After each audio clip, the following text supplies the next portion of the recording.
creature's gone. Sunshine filters in through the dusty windows of the estate as your eyes flit open. You manage to survive a second night in the town of Scarlet Hollow. Okay, yeah, 2 nights in a row, I'd be like, no, this is too much for me. I'm going home. Sorry. Peace. As you pull yourself out of the bed, you can feel the soot and grime from the shawl mine still stuck to your skin. Ew, I didn't shower? Well, never mind. This place probably doesn't have a working shower. I'm gonna take a shower. You step into the guest bathroom and into the shower. Just take the curtain down. It's all ripped up. The water is hot and surprisingly enough clean. As steam fills your lungs and soot washes down the drain, you... What do we think of? Oh, this is horrifying. Think about Wayne and how many times he's watched you unseen. Like right now in the bathroom. Please no. We're not gonna think about someone special. I'm sorry. You think about Rosalina's shattered leg and the image of a foot barely still attached to her body. You're done here. You turn off the faucet and dry yourself off. I didn't even use shampoo, conditioner, or body soap. I just let the water clean me. Time to start your day. Let's look out the window. You can only imagine how beautiful the garden must have been in its heyday. A different you might have been taken away by this view, drifting into fantasies about how you might have tidied it up and enjoyed tea by the fountain. But a lot has happened since you first arrived into town. No shower karaoke? Nope. We were too traumatized, so we're like, we're just gonna skip it. You turn your back to the guest room. Oh god, that scared me. How long were you going to sleep? How long were you going to have slept in this room without realizing you shared the space with that doll? Hopefully it doesn't get up and move while you're not around. Well, we're in a horror game, so it wouldn't surprise me. You pick it up to examine it more closely. Its foot reads, property of Alexandra? Alexandra? I don't think we know an Alexandra, sorry. You put it back and close the closet behind you. You pull out your phone and open up your group chat with Stella and Kanika.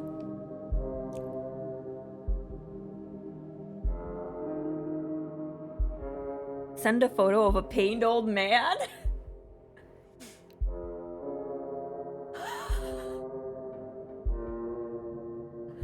Oh god. This is a good morning text for me. It's memes. You send a photo of a pained old man. BRB, no worries, Pack. It'll probably be a bit before you get a response. You've done everything you wanted to up here. It's time to start your day. Oh, this must be, Julia? Julie? The woman who comes and cleans every week. You enter the kitchen to find your cousin in midst of devouring a pint of banana chocolate chunk. She isn't alone. The creature is here as well. Frou-Frou glares at you from her usual spot on the counter as a red-headed woman busies herself trying to tidy as best as she can. Vile woman, destroying the natural odor of my kitchen.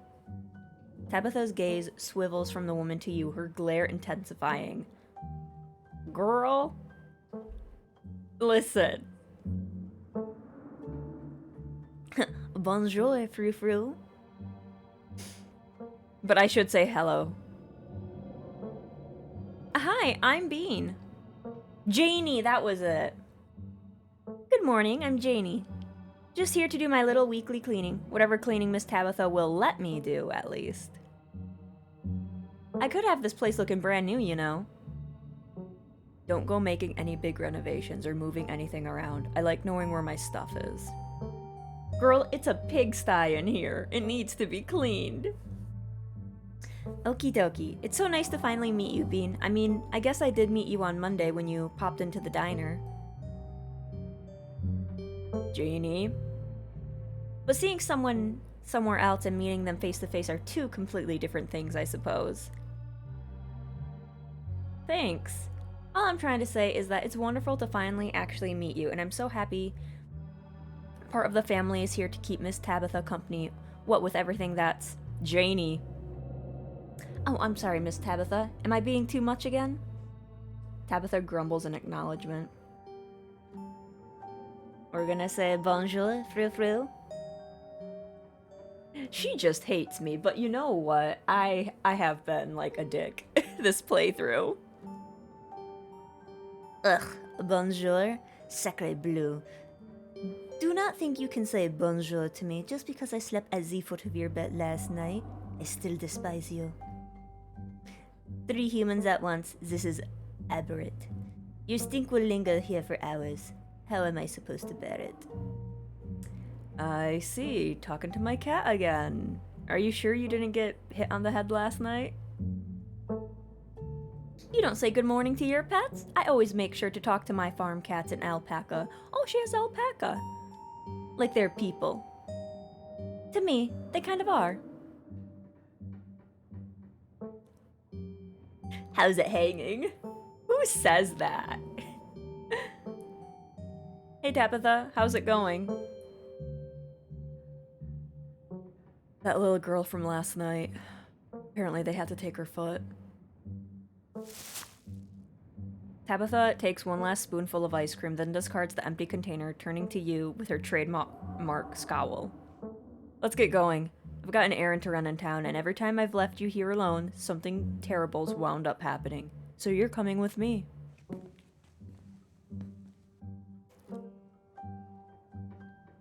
Let's see. Oh, hold on. You can't just tell me Rosalina lost a foot and move on from that like nothing happened. Just because something terrible happened to someone, it doesn't mean that life doesn't go on. Life has to go on. And let me assure you that what happened to that poor girl weighs heavily on my mind. Now, shall we go? Or would you rather keep bombarding me with guilt for something I had nothing to do with?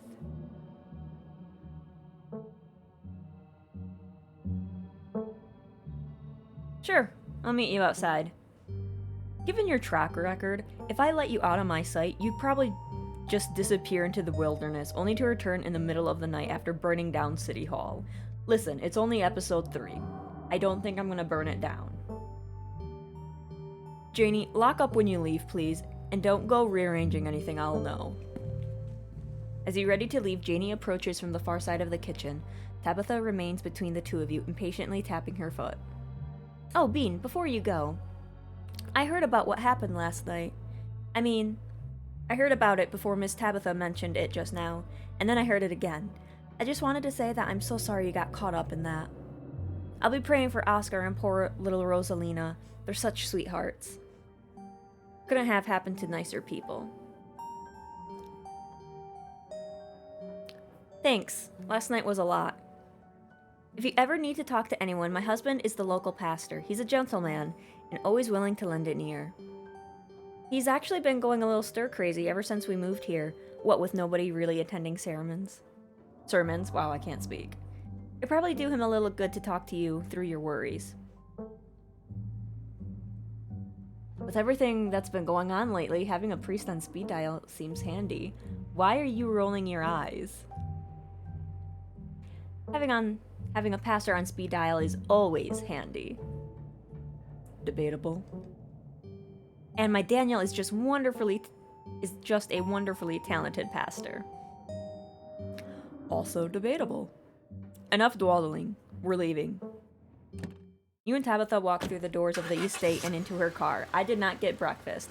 I barely showered. I am like a hot mess right now.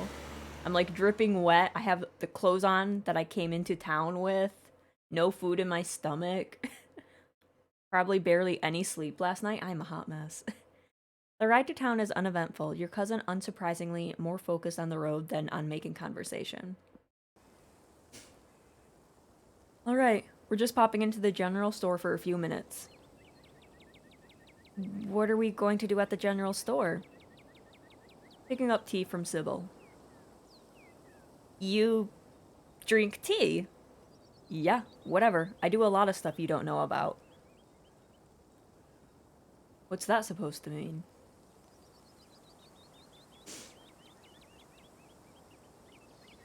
After everything that's happened the past 2 days, it's nice just to go run an errand. Exactly. You and Tabitha turn as the door to the general store bursts open. A flustered Kanika exits, shouting behind her. Fine. Okay, keep coddling him. Keep letting him get away with stuff you never would have let me so much think about. I am sick of carrying this family. Kanika storms off. The door slowly drifts shut behind her. Did she respond to my hilarious meme I sent this morning? Is the question. Ugh, other people and their drama. If more people kept things to themselves, they'd be a lot more happier. Let's see.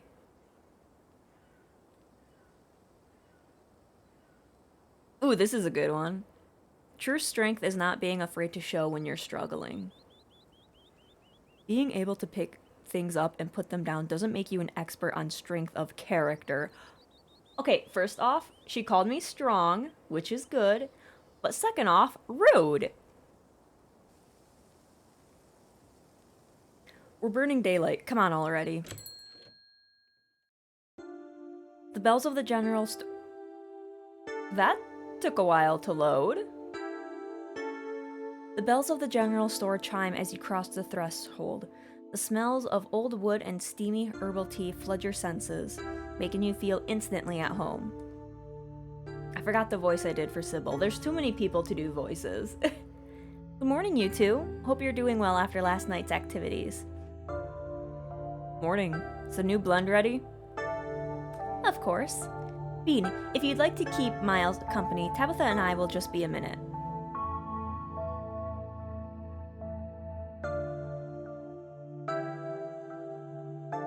Is Kanika okay? Of course, she just needs some time to cool down. Emotions are a little high considering everything that happened yesterday. She'll settle down soon enough. I'm just glad both of my little ones made it out okay. Sybil motions for Tabitha to follow, and they disappear into the tea room, closing the door behind them with a tinkling of bells. I'm just gonna listen into them, because I'm nosy. You walk up to the door of the tea room to listen in. Subtle. Longer than you'd hope, but... Sybil pauses, and a moment later you hear footsteps move to the far end of the tea room. If she and Tabitha resume their discussion, their voices are too soft for you to hear. It isn't long before the tinkling of bells interrupts your attempted listening session to announce another patron.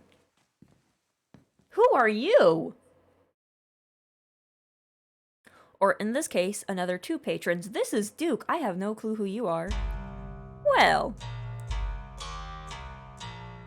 You've never seen the man beside Duke before, but whoever he is, he's big. I love that. I get to say that with my powerful build. If it ain't Bean. Bo, this is Miss Scarlet's cousin. She was there with Stella that night in the woods. Okay, you're Bo. It's a pleasure to meet you, miss. My name is Bo. I'm Duke's boy. Hope you've been faring better since all the unpleasantries. Oh, Birdie! How's Birdie doing? Oh, she's hanging in there. Too bad there's no vets in town anymore. Oh, that's not good, being a farmer and there's, like, no vets nearby.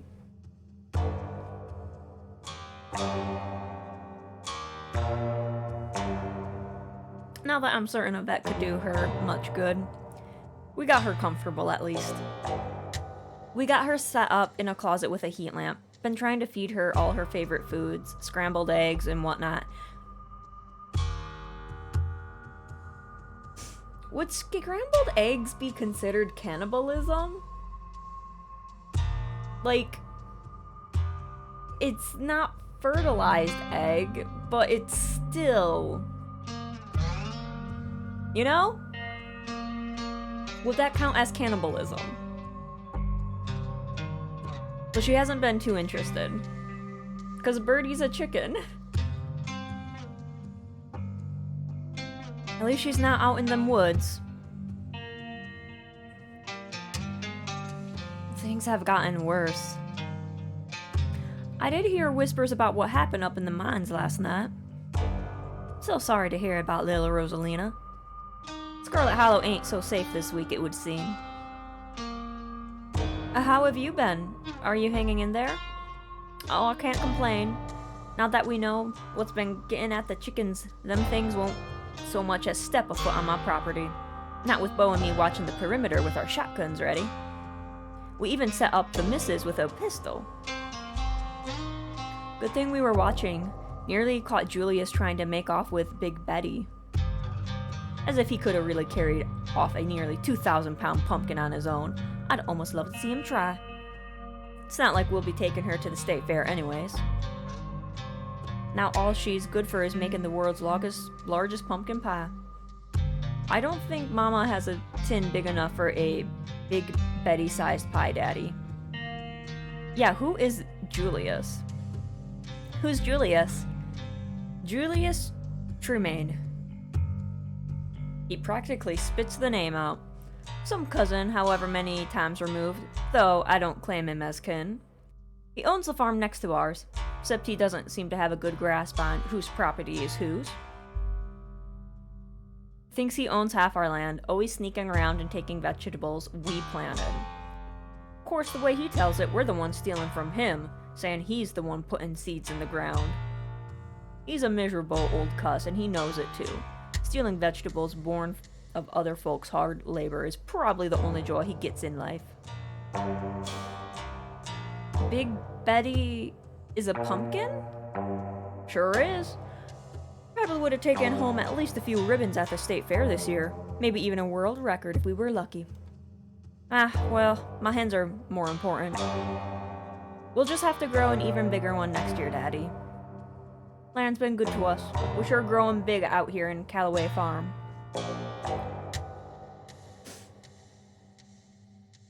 Those things we saw on Monday are apparently called ditchlings. They're supposed to be a bad omen. Ditchlings? Sounds like some old folk tale. Suppose that suits them. As for being an omen, I believe that too. But I suppose there's not much to be done if they're forewarning some kind of disaster. Besides, looking out for me and mine. Oops. That was not a period, that was a comma. Still, I appreciate you telling me, Bean. Nice seeing you, Duke. It was a pleasure running into you, Bean, but we best get on with our shopping. Can't spend too long away from farm with those little devils running around. Can't leave Mama all by herself up there for very long. You have a good one. Hope Scarlet Hollow treats you better from now on. It was nice meeting you, Bean, and please tell Miss Scarlet I'm sorry about her mama. They shuffle off into the aisles. Tabitha and Sybil are still in the tea room. Your phone buzzes. Oh, finally, someone's replying to my meme. Oh my god. Hey, I overslept. Still gotta make myself breakfast. If y'all want, you can swing on by. Otherwise, meet at the library and figure out a plan. I think I'm good. Just had a big fight. Not really hungry.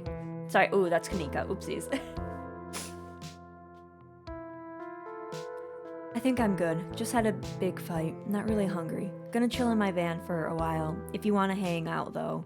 Otherwise, see you guys at the library. You have plenty of time before dinner at Reese's. I could go to the diner to see Avery to get information. I could wait for Tabitha, or I could run away. I could check in on Oscar. I could swing by Stella's. I think if I swing... He is motherfucking tall, goddamn. There's a little possum back there, too. A little pissum.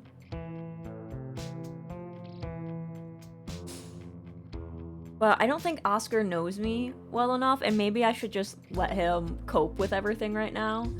So I think I'm gonna go to Stella's. I'm gonna run away from my cousin. Doesn't take you long to make your way to Stella's house. You politely knock on Stella's door. There's no answer. You knock again, louder this time. Your renowned effort is immediately met by the yelps of an excited Gretchen. Oh, she's here, Stella, she's here! An exhausted Stella groggily stares at you from her doorway. Ugh. Hey, sorry I'm a bit of a mess. I guess I slept in a lot. Give me a minute to finish getting dressed and I can make us some breakfast. That is a cute sponge holder. I want it. Stella talks from the other room as she changes. What are you feeling for breakfast? Pancake, eggs, and biscuits? Maybe just a classic scramble? This is why I can't do games that require me to speak a lot, because I stumble so much in the mornings. I just need to wake up earlier. I also have toaster waffles, if that's more your speed. I may have already had my breakfast, but that won't stop me from partaking in whatever scraps may fall on the floor, of course. All of those options sound incredible. It's like you know the way to my heart. What can I say? Great minds think alike.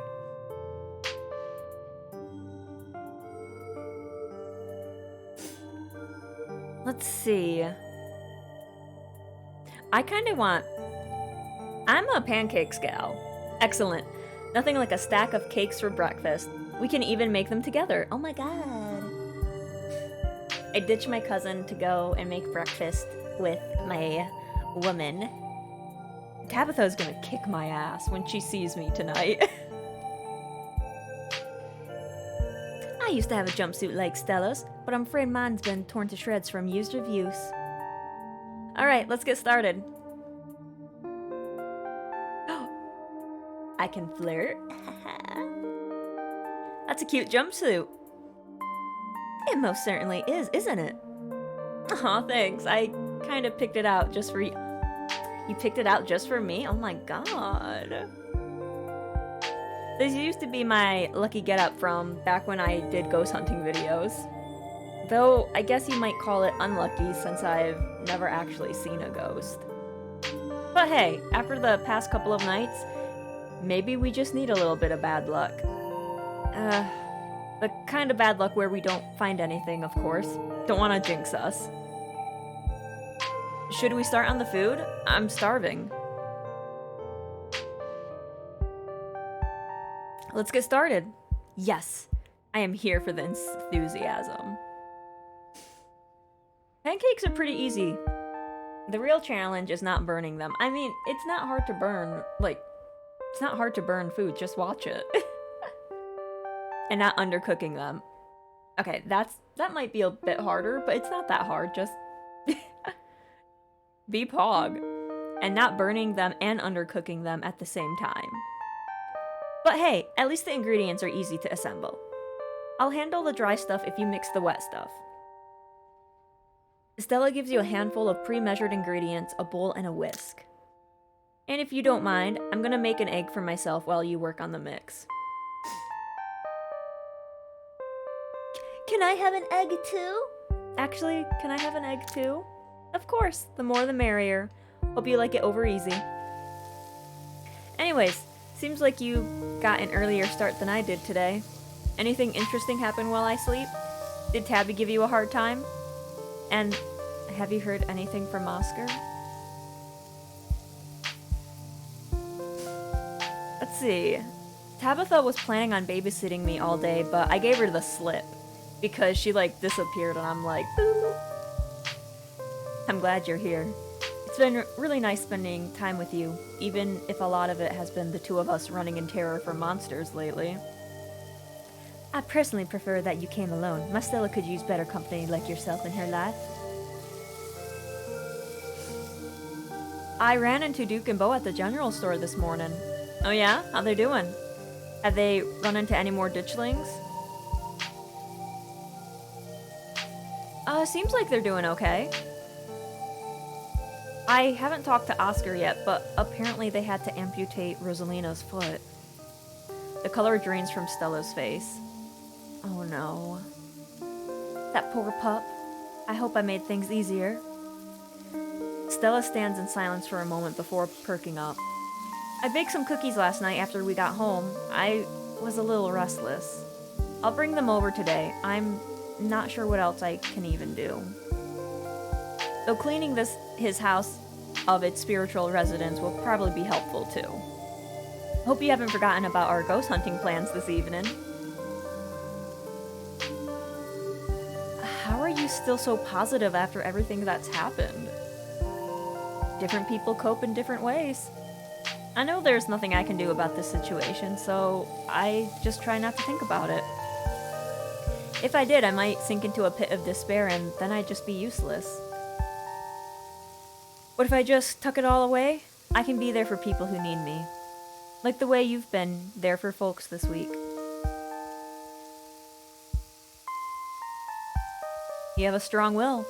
It's like you have these two giant brain biceps that shove all the bad feelings down in a dark hole where they die. Only the best and strongest feelings will survive in your mind palace. Oh, mind palace, look at that. Got some Alan Wake in there. And I guess Persona 5, but you know, nobody likes Persona 5. Thanks. That's a fun way to think about it. Just some really muscly dude in my subconscious fighting all my demons for me. I have a lot to thank that buff little guy for. She pauses for a moment. Yeah, I'm joking. I know a lot of people like Persona 5. I don't like it, though. I joke about it. So, ghost hunting. Are you pumped?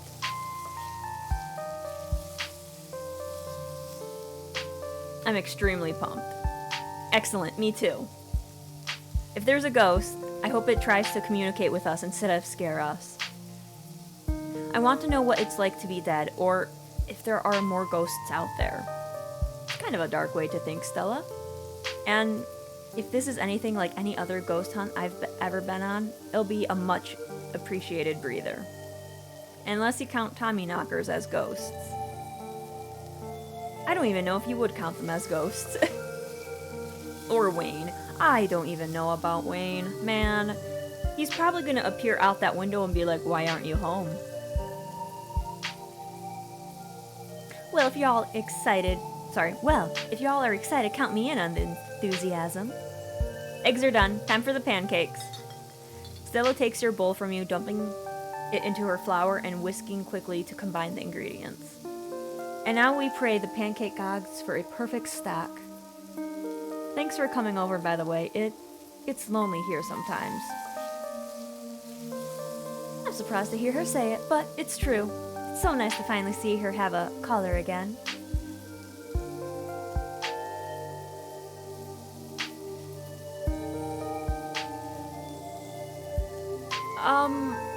So, what exactly is your history with my cousin? Okay, I guess I can spill the beans. I suppose you could say we kinda dated. It was never really official, and she might tell it a little differently, but as far as I'm concerned, that was my first relationship. Not that she's my type or anything, honestly, that's a lot closer to you. Oh, so you think, oh, so I'm your type, is what you're saying. You dated my cousin? Do you still have feelings for her? In case I haven't made it blindingly obvious, I'm interested in someone else. Oh. Interested in someone else? If you're talking about who I think you're talking about, I'm sure the feeling's mutual. I love how they're just looking at me like, what the fuck are you on? Oh yeah? Well, if that's the case, maybe I'll have to make a move soon before someone else snatches her up. Well, girl, I think you're in the running. You don't have to worry.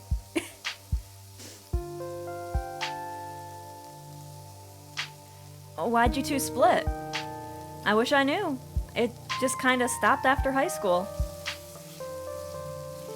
I guess we didn't see each other every day and she was always busy at the mine, so there wasn't much of a chance to hang out anymore. I wish we could have stayed friends, like actual friends. I could have used someone like her after the big accident. Kanika was at school already, Reese was sick, and Tabitha wouldn't even return my calls. It was, well, it's ancient history. Can't change the past. Time for the first flip. I'll need your moral support. Mrs. Doubtfire, come and help us. I will stretch. Also, welcome, Era. Ugh. Ugh.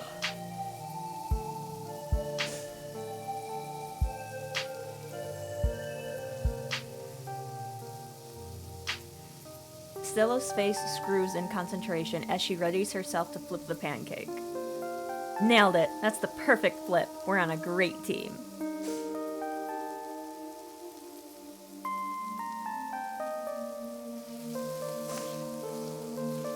So we're actually gonna meet Reese today, right? She'll show you all about... Wait, she'll show you all how to be really cooking. Heck yeah, we are. If Dr. Kelly tries to turn us away again, we can just sneak in. Nothing will stand in the way of us and friendship. What's he like? I'm not about to ruin a cool and mysterious introduction by telling you. I think you'll like him, though. Let's see. I should ask about the parents, right? Since clearly she likes me. I need to know about the parents. What happened to your parents? Stella tenses. Car crash. They were taking me to college. I didn't wind up going to college. Not much more to be said. That's why you've been so nervous around cars. Yeah. Can we talk about something else? You and Kanika seem really close. Yeah, it's nice that she's back in town, but I wish it were under better circumstances. She's so busy with the store, too. I don't know how she does it. It's been nice hanging out with her more the past couple of days. Though again, better circumstances would be nice. Do you ever hang out with Avery? Oh, that's a good question. I guess I just don't know them very well. I grew up with Reese and Kanika and Tabby.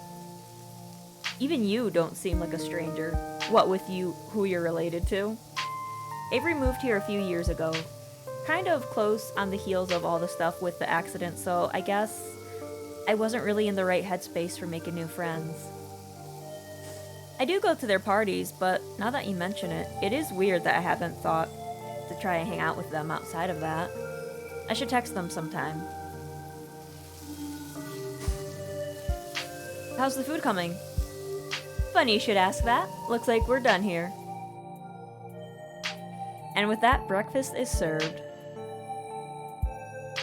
If the two of you wouldn't mind saving me a couple of scraps, that meal smells absolutely delicate. And look, I didn't burn any of them. The pancake gods wanted to make sure I could impress my guests with my incredible breakfast skills. Bon appetit. I'm so glad you came over today.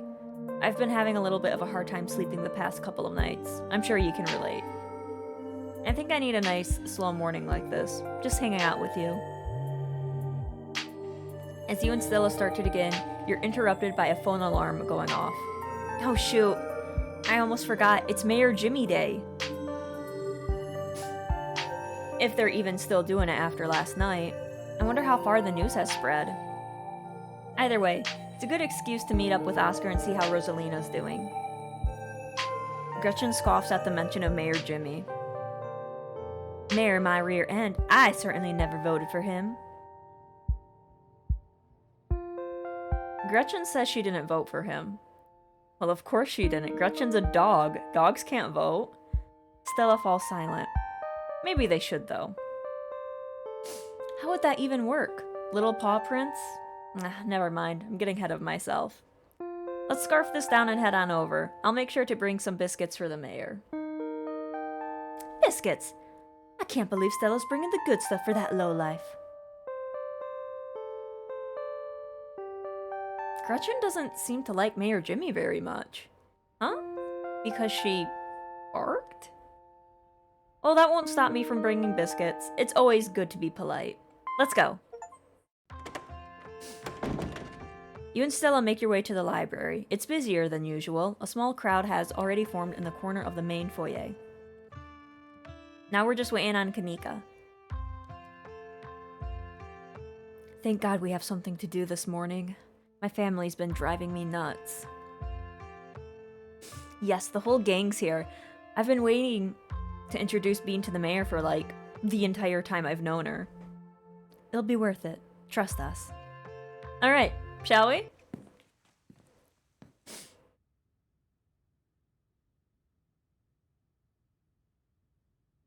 He's a dog. The mayor is a dog. Hello, Dara. Welcome. Wait, I can speak to him! You can tell this dog is the mayor from his little sash, his fancy top hat. There's a regal air about him, almost as if he knows the position of authority he's been elected to. You haven't met the serious man by his side, but you have to assume that he's the mayor's handler. Good morning, citizen. I don't believe we've met.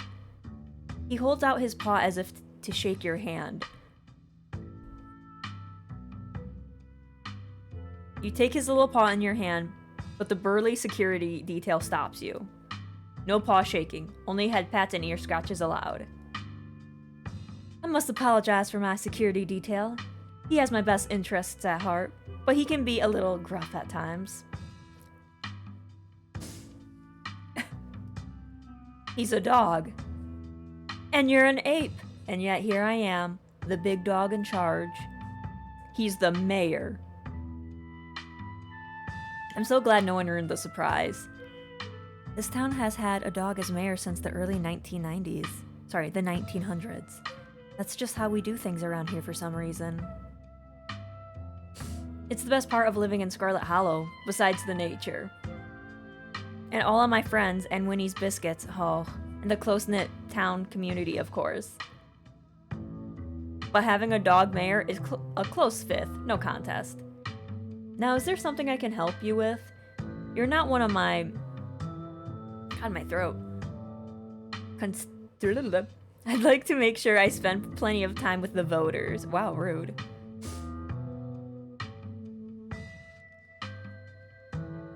Gretchen says you're a lowlife. I'm gonna say this. Gretchen says you're a lowlife. Watch it. Ah, Miss Gretchen, what must I do to earn your loyalty? I'll settle for nothing less than you stepping down from office. Mr. Mayor, there's something very serious going on in town. We need your help. Murmurs stir in the crowd behind you as you relay the danger to the mayor. Of course. The pet disappearance. I've been made aware of the situation. But what do you expect me to do about it? It's autumn. That's tourist season in Scarlet Hollow. Oh god, it's gonna be like Jaws all over again. Where the mayor's like, no, we have to keep the beaches open. I don't care if there's a shark. Summertime is tourist season. This is when we make our money. I can't turn away the lifeblood of this town, not with the mine faltering the way it is. There was a mine collapse last night. We don't need any more news of disaster coming out of Scarlet Hollow. Do you understand?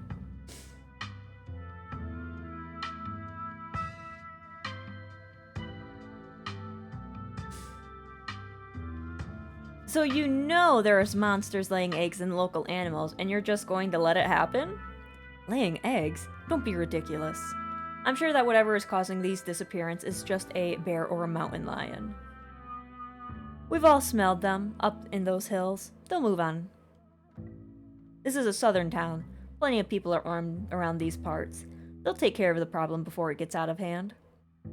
And in the meantime, it's best not to cause a panic. I'm a pillar of this community. It's my job to project strength to my constituents. I can't speak. My throat's killing me. I've heard just enough from you, Jimmy.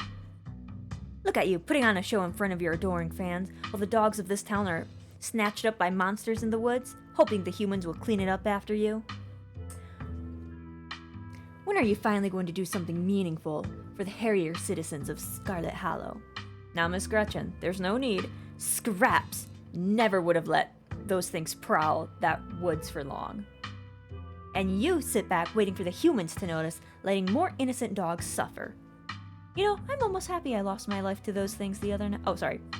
You know, I almost lost my life to those things the other night. Now, Gretchen, a lot of those were old dogs. It's fair of me to assume they simply went to the big farm upstate. Don't you dare talk to me about old dogs.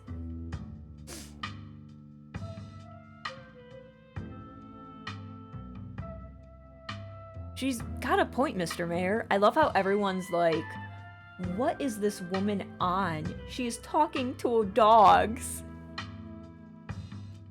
You're damn right I do.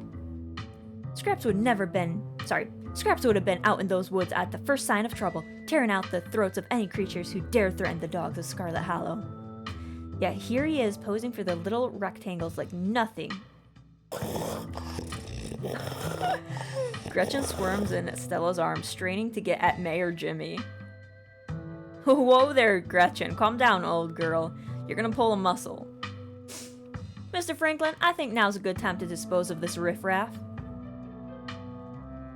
Miss Richmond, I'm gonna have to ask you and your dog to step away from the mayor. I should have known better. These two have never been able to get along. Stella walks off, still struggling to hold Gretchen as she shouts insults back at Jimmy. Ingrate. Never do well. You dog! Kanika is quick to follow. Well. Looks like everyone else is just talking to Oscar in the other room. Oh, over there.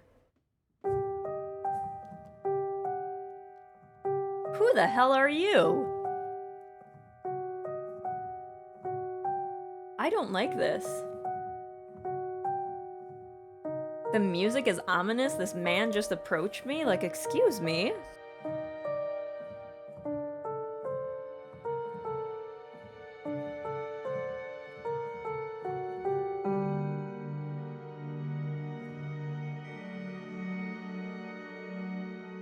I think I'm getting like a not summer, but like a spring sickness, like the change in seasons. Before you can catch up with your companions, you're interrupted by a nervous man with a cross around his neck. Sounds like old Gretchen and the mayor may have some unresolved issues, wouldn't you say? I'm Pastor- Oh, you're Pastor Daniel! I take it you're Bean. Everyone's been buzzing about you. But why is the music creepy? I'm so sorry about your aunt, but I'm sure she's in a better place now.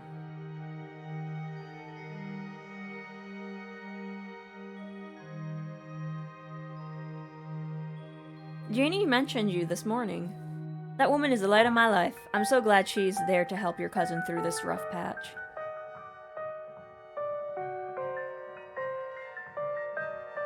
Let's see.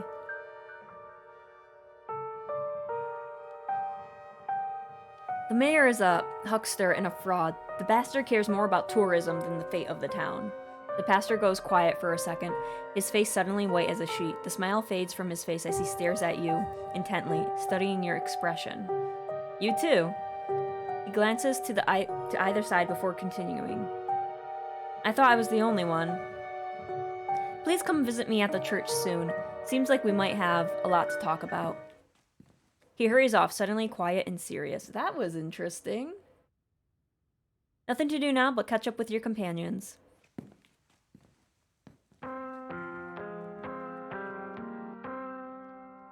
I heard from Bean what happened, Oscar. I'm so sorry. Poor Rosalina. Can't even imagine how scary this must be for her. She seems to be in high spirits right now, but they've got her on some pretty strong pain medication, so I'm not sure how she's going to feel when it wears off. And it was the whole foot? Yeah, it's bad. But she's alive. We'll both be able to move on from this. We just have to get through the rough parts first.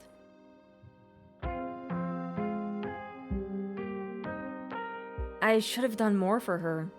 No, you don't have to beat yourself up over this. She's actually been talking about you all morning. She's really happy that you were able to help her and her little friends. She keeps saying how much she wants to bake you a cake. Aww. Of course, we need a real kitchen for that, not just a hot plate. Sorry to cut our conversation short, but I better get going. I was only supposed to come back to pick up a few things, but then the hospital called and said there'd been some big bus accident on the highway, and they need the bed, so I have to come pick her up.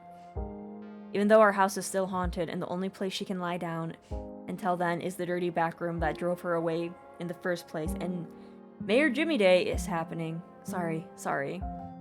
I'm just a little overwhelmed. It's okay, Oscar. We're here to help. Yeah, we're gonna get that ghost. We could always go ahead and do a Ghostbuster, whatever we're calling it, while you're out. And she'd be able to go right back to her old room as soon as she gets back. That's probably a good idea, right? If only. But it doesn't come out during the day. So any bust-in attempts are going to have to wait until nightfall. Still not even sure how we can get rid of it all.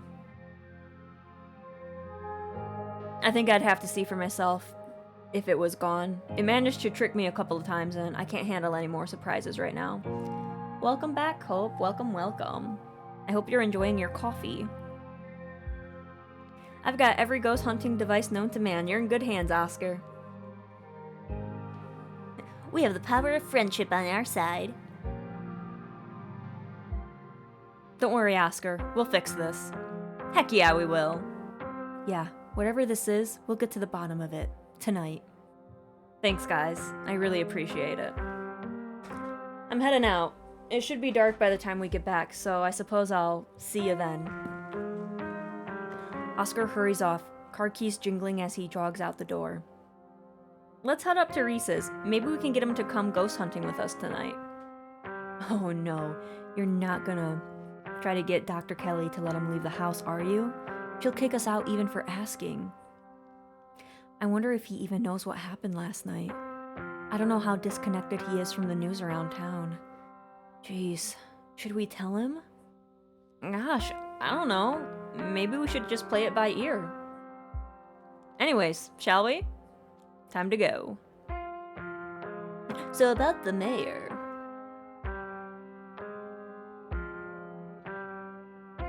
I like the cut of his jib. No. You should vote for Scraps next election. That's who Gretchen supports. Good coffee, but really dislike when companies prioritize remote orders over walk-in. Oh, that sucks. I'm sorry. He's corrupt. That dog cares more about tourist money than protecting the town. Does Scarlet Hollow even get tourists? Kanika laughs. Well, we get a few. Who all come to see the mayor. The plot thickens. So I finally met Pastor Daniel. It was only a matter of time until he tried to pull you aside about grief counseling. When my dad died, I had to ban him from the general store for a week. He wouldn't stop leaving these little pamphlets at the checkout. I don't know where he finds so many.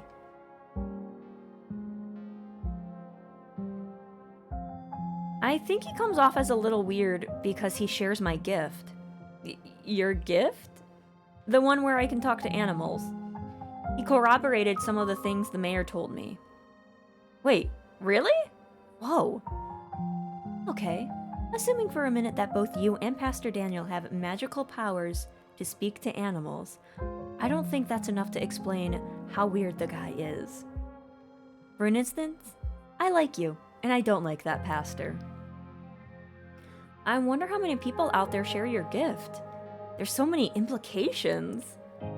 I'm going to continue to pretend that Bean is just really good at reading animal body language. I don't think I can handle any more world-shattering revelations this week.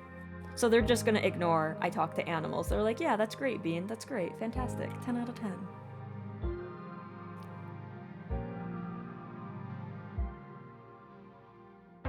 Should we invite Avery ghost hunting? Oh, yeah, totally. I don't know why I hadn't thought of that. I'm sure they'd get a hoot out of it.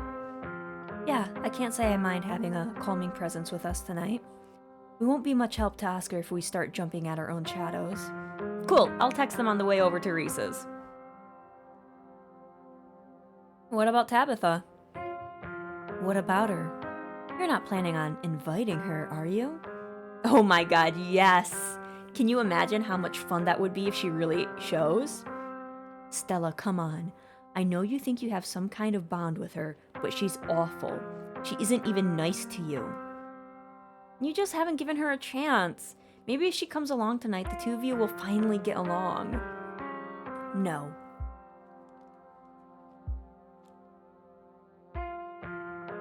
Okay. I won't invite her. Great. Thanks.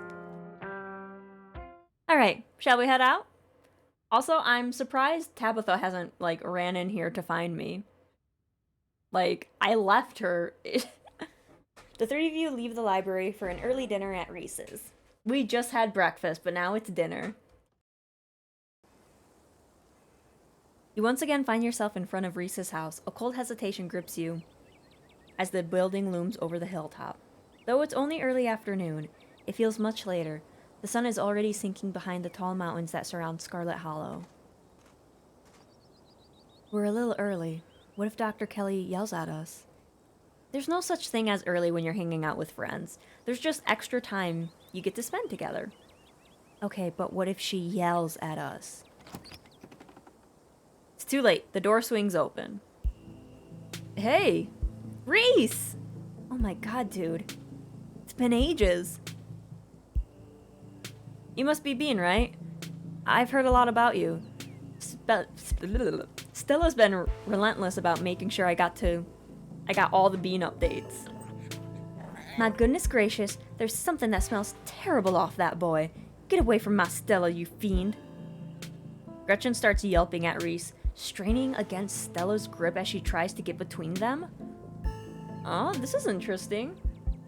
Talking to animals is just fine. It's when they start talking back. Are they here already? I knew you'd show up early, Stella, and you brought that dog. Great. Him and his mom look so much alike. I know they're related, but damn, they really look alike. Yeah, I thought she might cheer Reese up. I don't know what's gotten into her all of a sudden. The dog stays outside. But it's okay, Stella. We can let her chill in my band for a bit. I'll run the AC and leave some treats. You know, I always have some of those easy-chewed dog jerkies stashed away. The gumption! This is a violation of my rights. But we go everywhere together. Do you want to come in or not? Kanika nervously tugs Stella away towards her van. You keep her safe from that monster, Bean, you hear? You don't let a feather of harm fall on my darling Stella. Well, what about you, Bean? Are you coming in?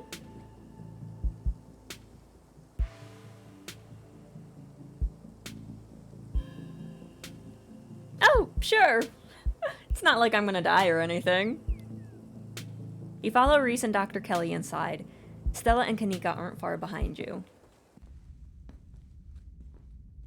The house feels cold. Not only is there an odd chill in the air, but the building itself feels too sterile, uncomfortably tidy to the point where you're nervous to touch anything. If it weren't for the aroma of store-bought dinner rolls baking in the oven and the unsettling artwork hanging on the walls, you'd be half convinced you'd wandered into a real estate showing. So, how can I lend a hand? By sitting down at the table and not puttering around in my kitchen. I made sure everything was done well in advance, so the only thing left are the dinner rolls, which shouldn't be long. Then we can have a quick dinner, and then you can leave my house and go about your business. But I was hoping to see some of Reese's new art. We still have time now, don't we? You aren't seriously considering subjecting your friends to your disaster of a room, are you? It's not that bad. You can still see the floor.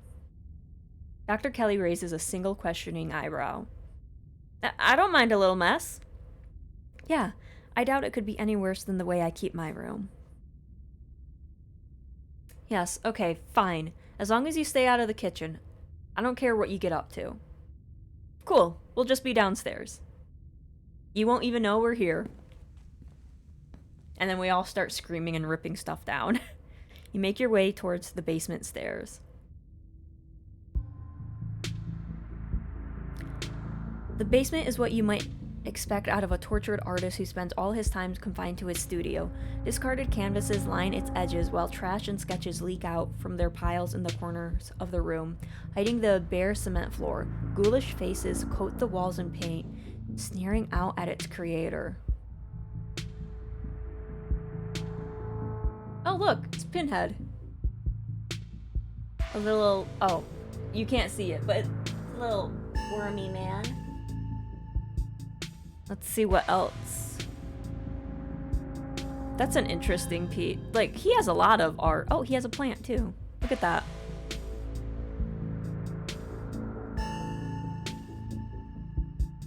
Your mom is so scary. She can be a little intense, kind of overprotective, which I guess makes sense. Hello, Epsilon. Welcome, welcome. Anyways, make yourself comfortable. You'll have to forgive the mess. I've been distracted lately. Haven't been cleaning much. Shit, that's me every day, dude.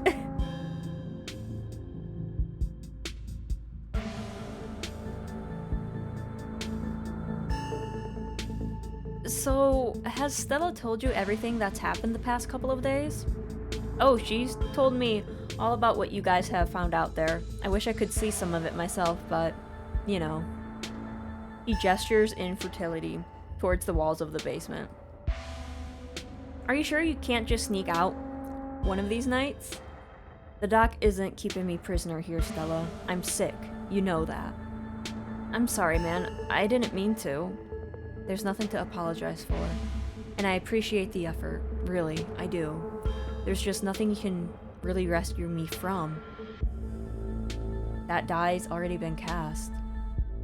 But we were talking about the past couple of days, weren't we?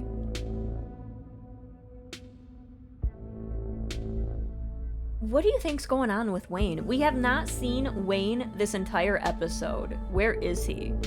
He's gonna like peek out in one of these windows, I swear to God. Who? You know, the guy that's been following Bean around, being all ominous? Oh yeah, that slasher creep. I appreciate the classic Jason vibe he was going with. Here's hoping he doesn't live up to the look, for all of our sakes. Okay, that doesn't help, Reese. Let's see. Do you have any thoughts on the ditchlings we've been seeing? Yeah, they've been coming up to my window at night. Wait, really? Is that why you text me that they look like something out of your nightmares? Yeah, I thought I was hallucinating. I hadn't put it together that we might have been seeing the same thing until now. I've been sketching them, actually. Tell me what you think.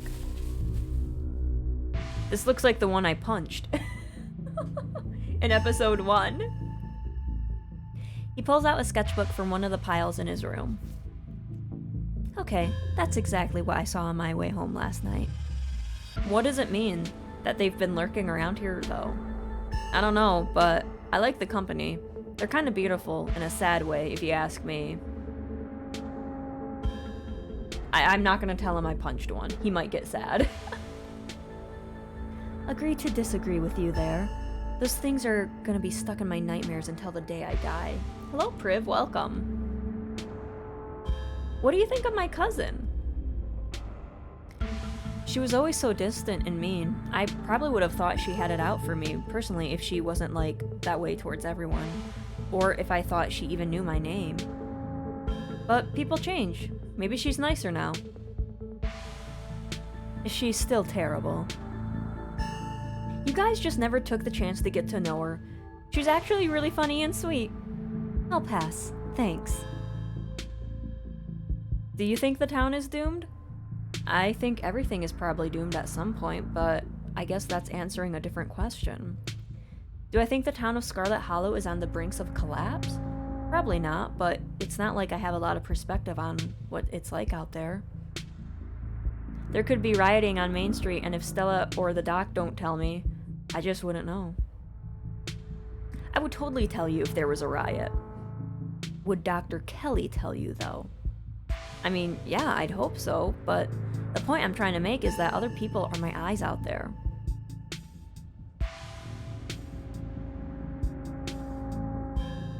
What are you sick with? Sorry, Reese. Bean is pretty direct. We don't have to talk about your illness.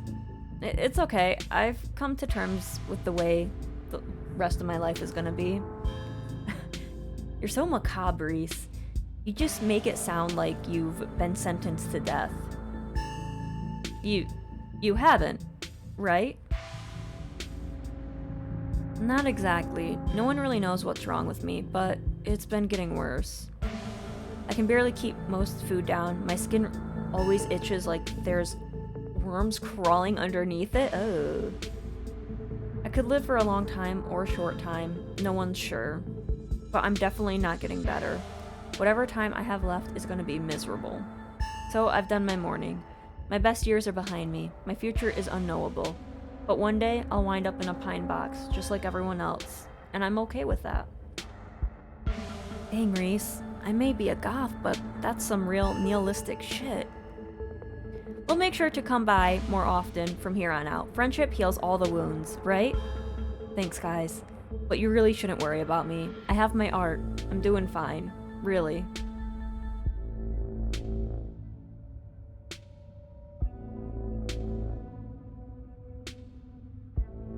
Surely there must be something the doctors can do for you, even if it's just helping you deal with the symptoms. The doc upstairs has consulted with a lot of specialists. I've tried a lot of medicines. Sure, some have been able to alleviate symptoms, but they always come with their own fun side effects. It wound up being a question of picking which set of discomforts I wanted to deal with. I settled on constant nausea and vomiting and a persistent itch I can't scratch. It's manageable. As long as I can still paint, I don't care. And hey, it isn't all bad. Some of it is just weird, like this.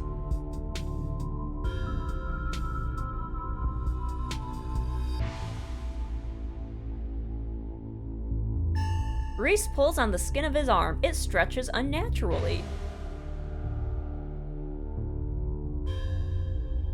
I don't like that, and I don't like how long his nails are. This gives me a bad vibe. Oh! Hyperelasticity. Kinda cool, right? Whoa! Does that not hurt? Nope, feels fine. Like I said, it gets itchy under the skin sometimes, but I don't know if that's the elasticity, the medicine, or some other part of my condition. No, my skin does not stretch like that.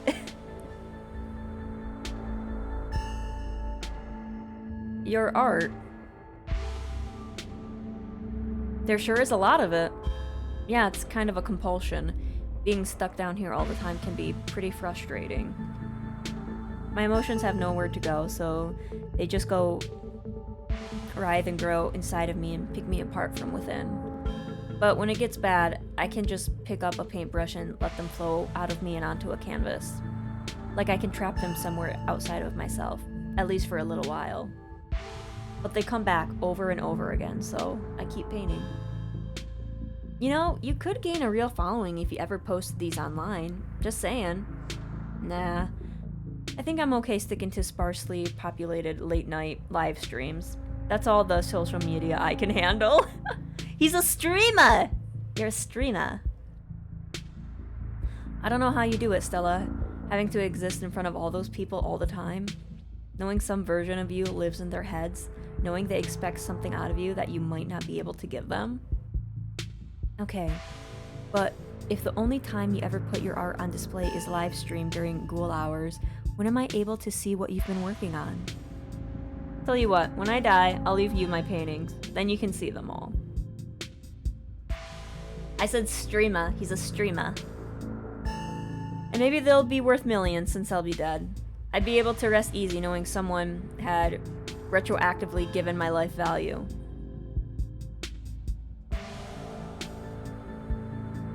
That's quite a movie collection you got there. Got any recommendations? Let me think. Have you heard of Shi-no-Chi? Death Blood? I saw that for the first time recently and it blew me away. Excellent example of both Japanese horror and found footage done right. We could even put it on after dinner if you guys are interested. Dang, I would usually be down for that, but we've got to head over to Oscar's after this. We promised we'd ghost bust his place. He's apparently been dealing with a bad haunting. And I feel like we should really be there for him tonight, considering everything that's happened. He and Rosalina both need our support right now.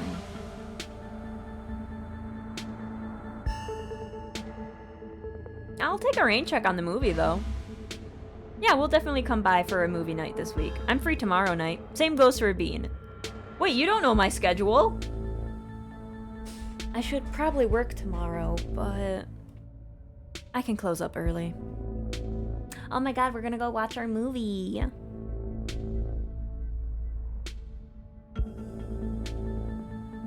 So you three go way back, huh? Almost to the womb. The school here is a tiny K through 12. Not exactly a one-room schoolhouse, but not far from it. We're lucky we all got along as much as we did. Some kids weren't able to make any friends their own age. They just happened to be born around the same time as some real jerks and were stuck with them through their whole school career. Poor kids. Not that we were free from dealing with jerks, like a certain Scarlet I could name. Okay, she was a little rough around the edges, but she was pretty friendly when you got past that. Maybe to you, the way she used to look at me, you'd think I'd rolled in something foul every morning before school. Same here. Though to be fair, the feeling was more mutual between us. She deserved it, though.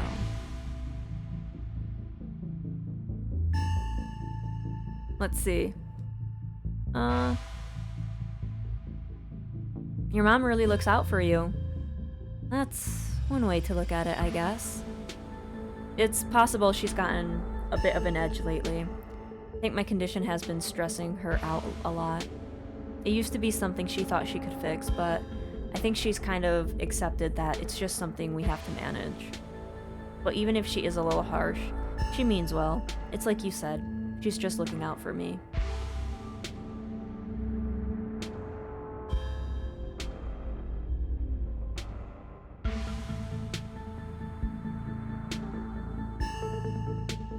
She's kind of hot. I don't think I should drop that.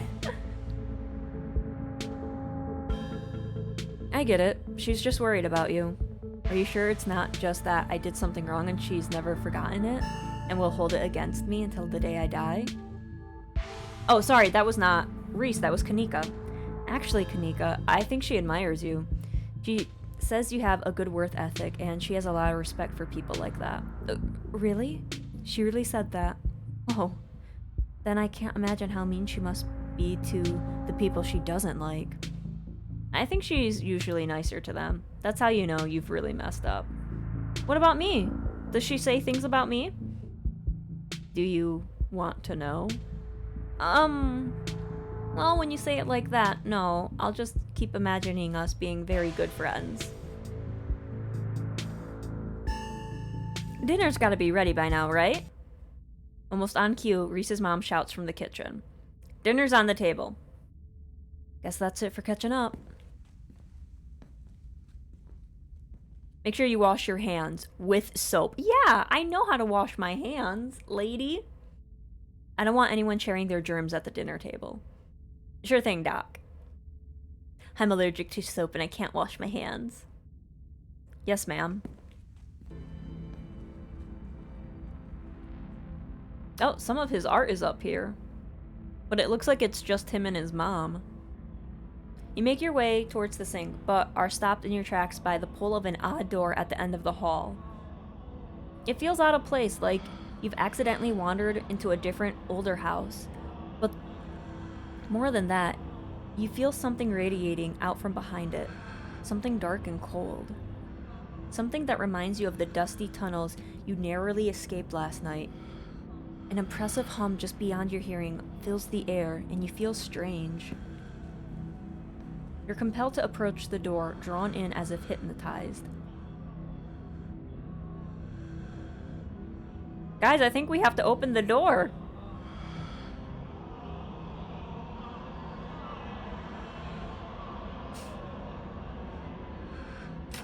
Before you know it, the doorknob is turning in your hand, your heart full of both deep dread and a compulsive need to know what might be on the other side. Knock first, please. No, we're just gonna rip the door open. What do you think you're doing? Oh! Well? I was looking for the bathroom. You passed by the open door that's clearly a bathroom and went snooping around. Come on, get washed up. Everyone's waiting on you. You won't let her interrupt you. You need to find out what's behind that door. Oh, no, you don't. Come on, wash your hands and sit down. It's really like forcing me to get to that door. She grabs you by the shoulder, yanking you away. You do as she says, cleaning up under her watchful eyes and allowing yourself to be ushered back to the table away from the door. What's behind that door? Dinner is already laid out. Dinner rolls, spaghetti, and a light salad. Kanika anxiously picks at her food. Stella is nervously talkative, and Reese is suddenly quiet and tense. His shoulders tight as his mother perches on the chair next to his. Dr. Kelly eyes all of you with a sharp, fierce gaze. She sits opposite you at the far head of the table, her features silhouetted against the light of the setting sun in the window behind her. It's a position of authority where her height gives her vantage point over everyone else. No one at this table does anything without her noticing. It almost feels like, despite the presence of your friends, this is strictly a conversation between you and the doctor. Ooh. Pills? She slides a few tablets towards Reese.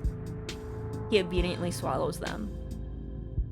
This is excellent, Dr. Kelly. Is the pasta sauce homemade? No, it's from a jar.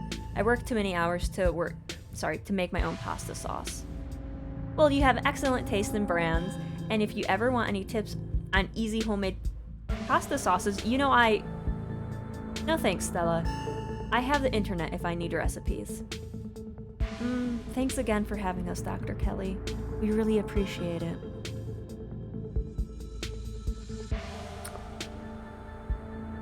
Oh, I'm not saying that.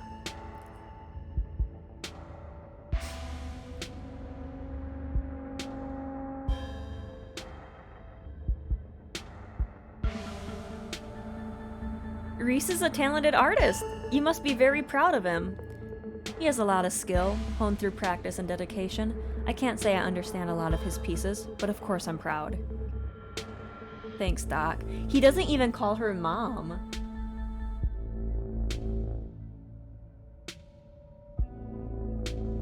Should I just be a bitch to her?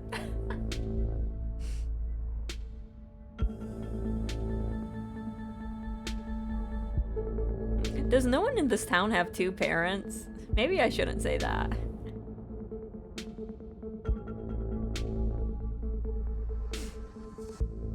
Why are you so hell-bent on keeping your son from seeing his friends?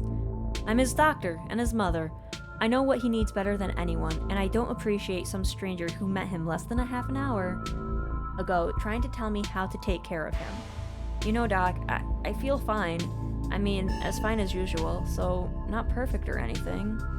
But I don't think seeing my friends has had the kind of effect you thought it would. It's been really nice, actually. Hear that? Reese can hang out with friends again.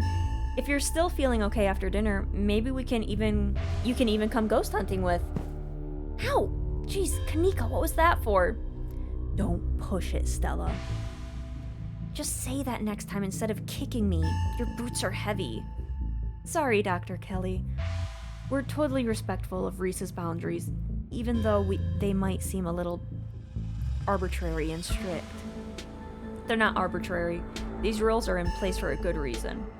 Tell me how great you feel in an hour when the exhaustion catches up to you, Reese. You'll be knocked out all evening and regretting every minute of this, let me assure you. As if I would regret being able to see other people for the first time in months. I don't care what happens. It was worth it. You can feel the tension at the table start to rise. Ooh!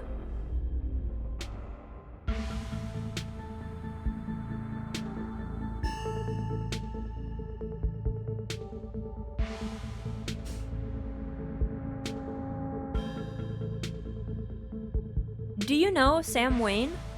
Sam Wayne? Dr. Kelly takes a moment to think. No, doesn't ring a bell. Someone you know? Someone's been following Bean around. Super mysterious guy. We have reason to believe he might be caught up in some kind of weird illness at the mines. He definitely looks like he could use medical help, so please let us know if he shows up or anything. If there's someone harassing you, you should get the police involved. This isn't any of my business. You're a doctor. Where were you the night that Rosalina got hurt? I'm a doctor, not an EMT. But once she's back in town, I expect we'll be seeing a lot of each other. She won't be the first amputee I've treated, so at least I have some experience. Poor kid. It's gonna be a tough adjustment. I just hope I can be helpful to her. Poor Rosalina. I think she'll just be fine. Oscar said she seemed in high spirits. Pain meds will do that. Aside from Reese's mom staring down the table, nobody's making eye contact with anyone else.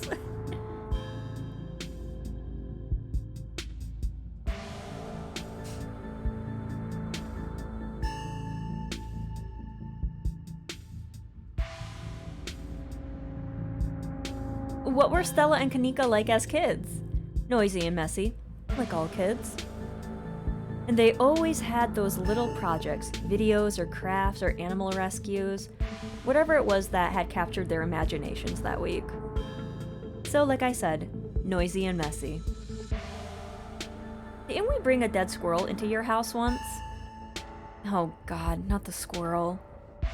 I remember that squirrel. Didn't you think the doctor could Frankenstein it back to life or something? I was like 12. I was very suspectical to what I saw in media, and I was very sad about the squirrel.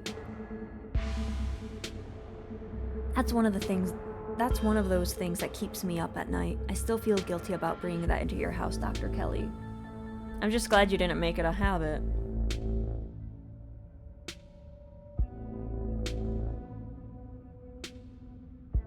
Yeah, thanks for putting this together, Dr. Kelly. I don't usually have to cook for so many people. I'm just glad there's enough for everyone.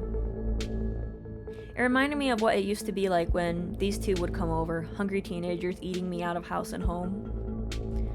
I should have charged your parents for all the food you kids went through. Honestly, it was like I was running a restaurant, not a doctor's office. How well do you know Tabitha? Not very. I'd know her a lot better if your family didn't seem to be so afraid of doctors. I can count on one hand the number of times she's been in my office. No wonder everyone but that old Edwardian died so young. Hopefully your mother was better at taking you to doctor visits. Wouldn't be surprised if there was something genetic at play, and it's much better to catch those things early.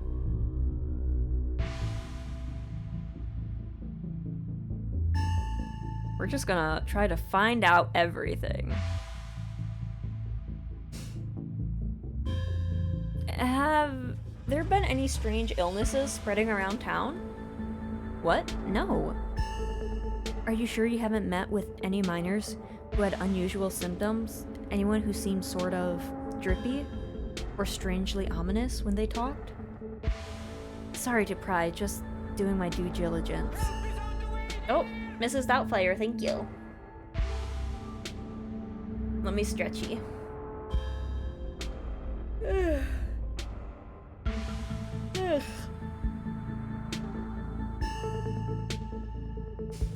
Absolutely not. I've barely seen so much a runny nose, which is a good thing. If you're so concerned about the mine, why don't you just have Bean ask Tabitha? I have no interest in violating HIPAA for your weird little investigation into nothing. Have you seen any weird hairless creatures scurrying around the woods? I don't tend to go wandering in the woods, so no. You don't have to go all the way into the woods. They've been coming to our windows at night. They've been what? There are these things called ditchlings, and they've been preying on the local wildlife. And Bean and I found a whole nest of them the other night when we... Oh, I see. They're some of your little cryptozoological creatures. I know it sounds pretty out there, but I've seen these things in person. We're not messing around. They're out there, laying eggs in animals and doing God knows what else. And here I thought you finally managed to get an even head on your shoulders, Kanika. Seems like Stella might be a bad influence on you. I know her little stories can be convincing, but that's only because she's managed to do so thoroughly convince herself. She's so... yeah, I can't speak. She's not making up stories. Neither can Nika, and neither am I. All you have to do is look outside after dark. There have been more every night. They're all pale and doughy in their faces. They're like sculptures of humans that didn't set right. I see. You stay up too late painting your grisly faces, so you've started to see them everywhere else. I'm sure whatever's outside is just a raccoons or... Stop. Stop doubting everything I say. Stop trying to rewrite things I tell you to fit what you think should be true. There's these weird little shits... Sorry, there's weird shit going on in Scarlet Hollow, whether you want to face it or not.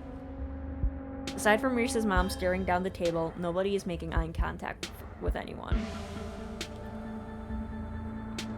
I think...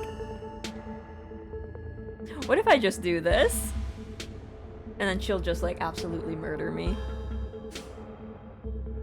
You remain silent, quietly picking at store-bought spaghetti and dinner rolls.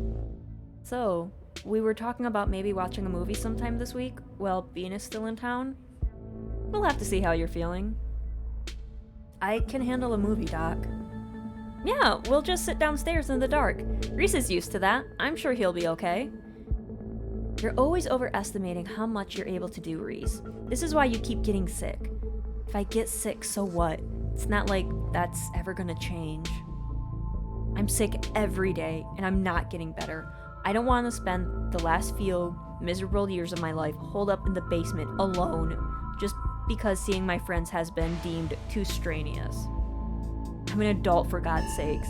I can't believe I have to ask for permission from my mom just to have friends. Oh. Reese stops mid-sentence, wincing in pain and wrapping himself in his arms. Don't say things like that. I'm doing everything I can to try and fix. Silence as Dr. Kelly's eyes shoot open. Reese? Reese abruptly pulls himself from the table and leaves. Damn it, I knew it. I knew this would be too much. Everyone, get out of my house, please. Just leave us alone. Stop trying to interfere with his life. All it does is hurt him more. But we can't just leave him like this. Now is when he needs friends the most. No, now is when he needs me the most. I am his doctor and I'm his mother. I know you care about him. I know that, and he knows it too. Well, all of any of you would do is get in the way. So leave. Please.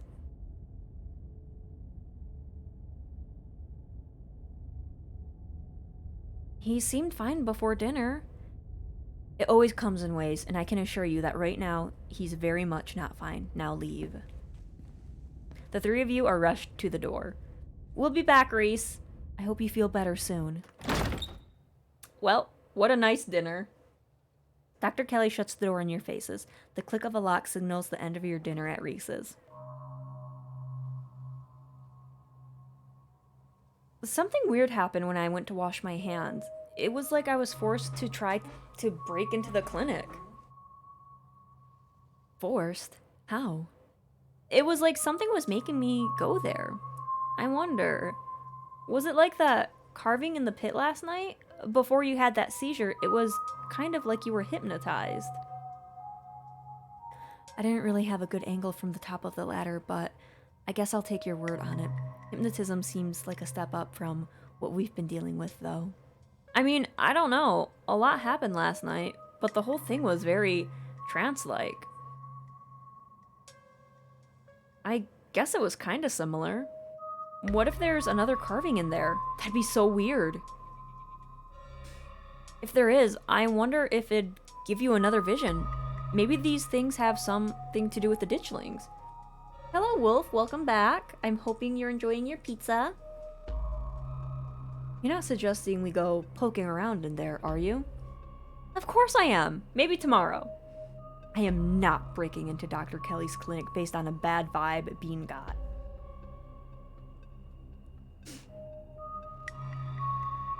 Dr. Kelly is hiding something. You're right. This is fishy. I feel like maybe my fear of that woman is just more justified than I thought. She's just overprotective. I'm sure that's all that's going on. And she has every right to be. I mean, the poor guy took 2 bites of food and got sick immediately. I can't imagine what that's like for both of them to go through. Look, I'm just saying, maybe there's more to their dynamic than just him being sick, but it's not like there's much we can do about that right now. We could probably come back and forth on this for a while. Let's grab Gretchen and get going. The sun is setting and we wouldn't want to miss a second of ghost action. Stella hurries down the hill, almost as if to run away from what just happened. You and Kanika follow her down the slowly darkening street. Lit by the orange hues of the setting sun, the library feels different. What was once a quaint building in a small town now stands as an imposing structure, its walls holding something that stares back at you with menace. Maybe Stella was right. Maybe ghosts aren't real, and the rest of tonight is going to be a pleasant break from the events of the past few days. Your fists have gotten you this far. If there is something in there, you can take it. I'm gonna fight ghosts. Oh, the creature! Pixel! Just as its exterior was intimidating in the setting sun, the inside of the library is dark. It's shadow deep and foreboding. The meet and greet with the mayor ended quite some time ago, and the throngs of visitors took whatever joy was in this place with them as they left. Hey Oscar, are you back yet? Shh, you can't yell in a library. It's against the rules. It's after hours. Rules only apply before 5 p.m. This is our domain. Hey, you're just in time. Rosalina's situated in the back room. Alexis is gonna keep her company while we hopefully get this all sorted out. I'd love for her to be able to sleep in her own bed tonight. How is she doing? She's not quite as chipper as she was when she was on stronger meds, but she's still doing surprisingly well. Alexis has been by her side nonstop. She's been a really good friend. Rosalina and I are both lucky to have her right now. I'm glad she's back home, at least, and we'll be able to get her back into her real home in no time. I've come fully loaded, got my EMF reader, temperature gauge, spirit box, infrared camera, UV light, video cameras, salt, flashlights for everyone in case the ghost messes with the electricity, parabolic microphone, Sharpies and paper for automatic writing, matches and candles for rituals, and you've got your specter sniffing compatriot at your side too. Oh, sorry, oops, that's Gretchen, not Kaneko. And you've got your specter sniffing compatriot at your side too. This nose can sniff out any ne'er-do-well we might find, whether spirit or scoundrel. Oh, and a Ouija board. I know they're toys, but you never know what might come in handy. Wow, this is a lot of ghost hunting stuff for something that was so last minute. Do you just have this stuff ready to go in a bag or something? Of course I do. I actually stashed a couple of bags here overnight after I got back from the mines. Excuse me? I wasn't about to carry everything around all day. This way we could go in light and pop out to grab more stuff once things start getting spooky. Oh my god, I'm so sorry. I may never have found any compelling evidence of ghosts, but that's not for lack of trying. After last night, I'm more than ready to try again. Oh yeah, Avery was gonna come with us. Hey, hope I'm not too late. Have I missed any creepy paranormal stuff? Avery. Glad you can make it. The more pairs of hands we have, the more equipment we can carry. Sure thing, always happy to offer a hand or two. Glad there'll be someone else with a level head in here tonight. Whoa, is that an EMF reader? I've never seen one in person. Look at all this stuff. Spirit box, parabolic microphone. Y'all are really covered. Maybe I spoke too soon. You know me, Kanika. I'm as level-headed as they come. I'm not just ready to rule out weird paranormal stuff. When people tell me they saw a ghost, who am I to say they didn't? I mean... Y'all apparently saw some really unexplainable stuff on Monday. And that mine only collapsing again after 100 years while y'all were still there. I'm just saying, anything seems possible right now.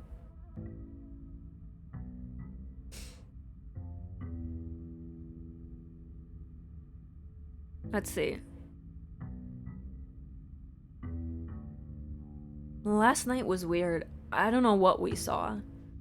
Same here. It was so dark and cramped in there. I can't be sure anything I heard or saw wasn't just part of a long, drawn-out panic attack. Good thing I got audio of the knocking. Real proof that we had a paranormal encounter. Or proof that the rocks were shifting around us, preceding a cave-in. One of these things is just slightly more likely than the other. Why'd the door open again? But that's what's so great about this stuff. It's fun to be terrified, you know? Oh, it's the Rosalina's one friend that was in the cave. I guess he's... Oh, wait! Didn't he say he wanted to come ghost hunting with us? Yo, don't rush off ghost busting without Zane. No way was I gonna forget your promise, Stella. Zane, glad you could make it. I was confronted with my own morality for the first time yesterday, so I'm desperate for answers about the afterlife to ease my troubled mind. Now let's go mess with some ghosts. My oh my, this is certainly a lot of humans for one little old ghost hunt. I do hope this means my dear Stella will be safe this evening, and that whatever foul creatures lay in the shadow choose to prey on someone else. I hope my house is big enough for 6 ghost hunters at once. If this is everyone, we can go ahead and get started. It's through the back. Follow me. Oh, the creature. Hi, human. Kick ghost's ass, okay? I miss my special tree.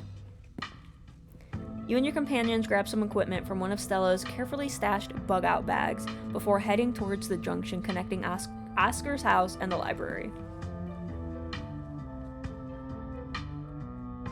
Looks like the sun has almost set. This is when stuff usually starts to kick off. I haven't been back inside for about a week, so I have no idea what to expect.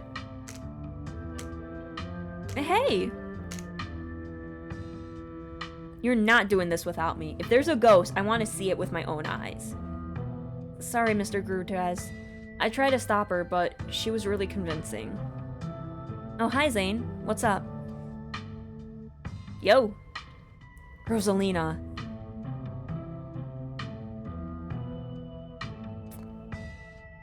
You decide it's best to let Oscar handle this.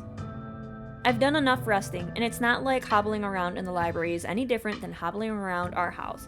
I miss being there. I miss feeling home. Let the pup come. It's best to give her the chance to face her obstacles head on. Take it from an old soul like me. You shouldn't be hobbling around at all. Just take it easy until you're more healed. I've gotta learn to walk around eventually. Might as well start while I'm on pay meds. And our house is 1 story. It's not like I'm climbing Everest. Oscar sighs. The doctors did say I should encourage you to practice walking. Okay, you can come along, but if you get tired or if it starts to hurt, you just let me know right away. Thanks, Dad. Now let's get our house back. Oh, look at the little creature bookends. What is that? What is that?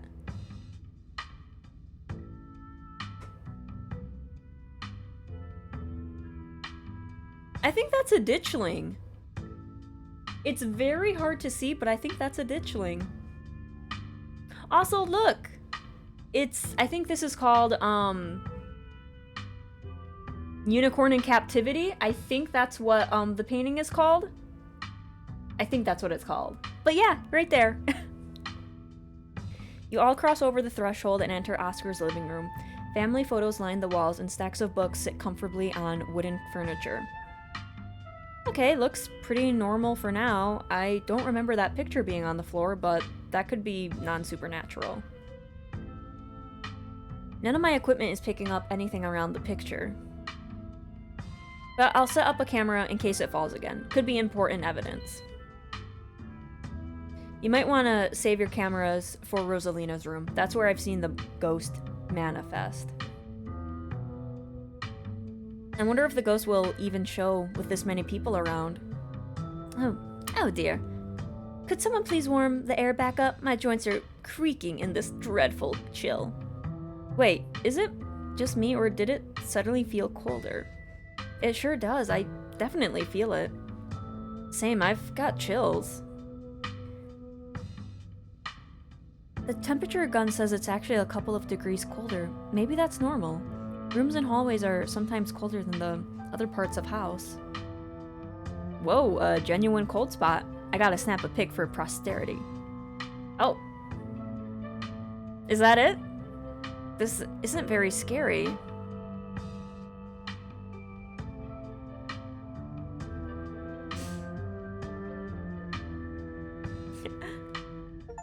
Alright, gang, I think we'll cover more ground if we split up and search for clues. Oh, if that's the case, then I call dibs on Bean. Of course, the lesbian ghost hunters. Let's go. No, absolutely not. I think we all know how that would go. Ghost or no, splitting up is always a recipe for disaster. But there's 7 people. Like, girl, we have to split up. Maybe the ghost is shy. Yeah, you're probably right. If we discover a ghost here, we should all discover it together. That's not exactly the angle I was looking for, but okay. Yo, once we find the ghost, how are we gonna get rid of it? Like, how does one bust such a thing? Well, my ghost hunting kit has symbols from every major religion, assorted holy books, a bunch of salt, and some jars for ectoplasm. And if worse comes to worse, we can always use the Ouija board to politely ask it to leave. Aren't Ouija boards super cursed? Are you sure that wouldn't make it mad or invite a demon into the house or something? That sounds like fun to me. We might as well try it, right? What's the worst that could happen? We make the ghost mad and it gives us more evidence? Sounds like a win-win. I think I'd rather not take the chance. One ghost is enough to deal with. I don't much like the thought of opening a door for something worse. Wow, you've never been this superstitious, Dad. This ghost really has you freaked out. Okay. Oscar takes a deep breath before continuing. Let's head to Rosalina's room. Follow me. Why is there blood here? A little bat! Many boys. That feeling again. Like the mines. Like the door to the clinic. A dusty, suffocating, dizzy feeling. Something is in this house. Though whether it's a ghost or something worse, you aren't sure. Oh, thank you for the Prime, Wolf. Thank you. I hope you enjoy the emotes. And hopefully we'll be getting some more emotes soon. But thank you for subbing. Thank you. This is where I've seen it. It appears on top of the stain. Do you mean this massive blood stain? It stinks to high heaven. Weird, I'm not getting anything. It's not even cold. It's the same temperature as the living room. Nothing on the EMF either. Then your equipment is wrong. The stain is definitely... Also, why not rip the carpet up? Like, if I moved into a house and there was like a huge blood stain, I would be ripping that carpet up and being like, okay, we're not having that in the house anymore. Then your equipment is wrong. The stain is definitely paranormal. I've scrubbed it out too many times to count and it just keeps coming back. It's just a stain, Dad. Can't we just cover it back up? I don't mind sleeping in here. Maybe we have to scrub it out first. Could be that the paranormal stuff will activate if we give it a reason to. Good idea. If y'all are offering free carpet cleaning, be my guest. Gretchen says it's a blood stain. Ghost blood. Or it's just a really rusty pipe leaking all over your floor. I think that'd be a bigger problem than what Bean and Stella are suggesting. I don't know, ghost blood sounds pretty intense. Have y'all tried ripping up carpet to see what's causing the stain? Replace the boards? Yeah, I mean, I would do that if I moved into a place and a quarter of the room had like a blood stain, I would attempt it.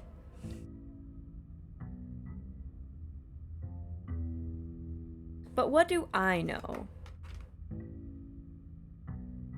Hang on, I gotta blow my nose again. I'm like, bleh.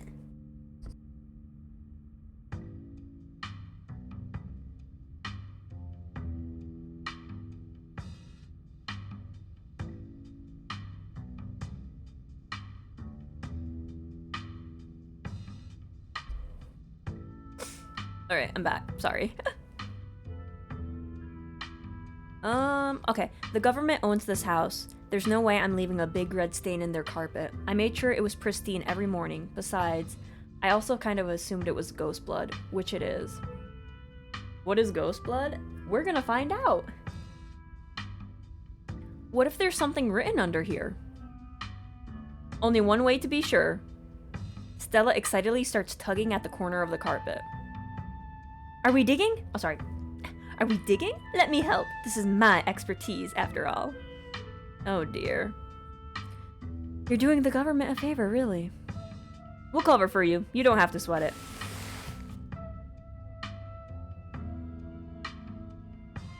There's a trapdoor there. Stella pulls back the carpet, revealing a hatch, the floor around it stained in reddish brown. What if there isn't a ghost after all? What if somebody lives down there? Okay, maybe I don't want to sleep in here.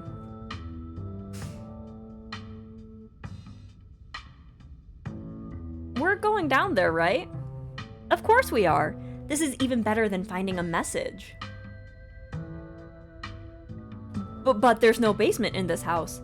At least we weren't told about a basement. And look, all the red stuff is coming from underneath.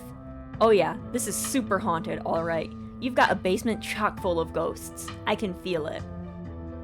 Still no readings though. None of the equipment has made a sound. Of course not.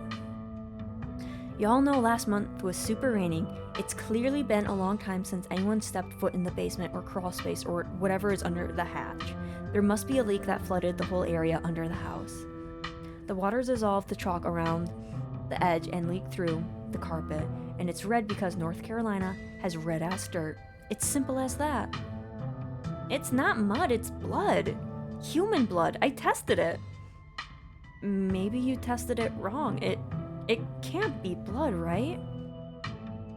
Whatever it is, I need to know what's down there. I need to know what's been under my bed all these years. Yeah, there's an old hatch in the floor and someone tried to seal it up. We're not leaving until we've explored every nook and cranny. Have you considered they may have tried sealing it up because it was unsafe? Uh-oh, do you think the flooding could have made the house unstable?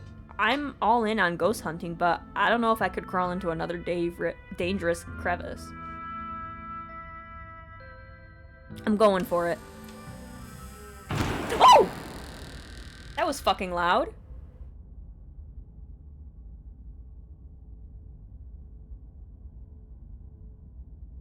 I love you, baby.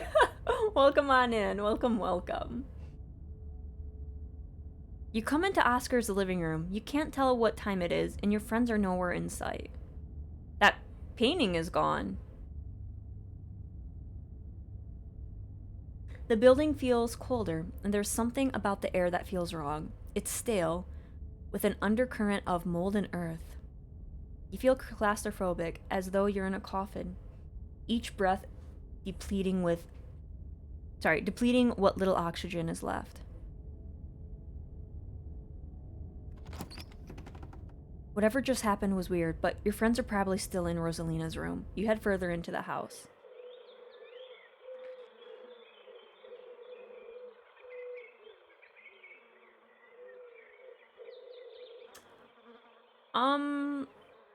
I'm wondering if there was like spores under that hatch and I'm currently high as a kite right now? Something isn't right. It feels like a late summer afternoon. The air is warm and wet, and the scent of flowers drift on the breeze. Oh! Movement stirred as a figure cloaked in shadows rises to attention. I can't understand Gretchen. Bark, bark, woof, bark. Who are you? What are you doing on my property? Stella? Did you say Eddie? No one's called me that in a long time. It's Edwardian now. I'm not a child anymore.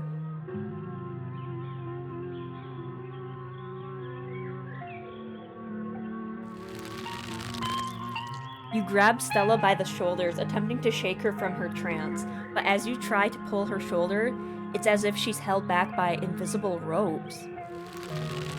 I wish I could say the same. You should have stayed gone, and you absolutely shouldn't have shown up here of all places.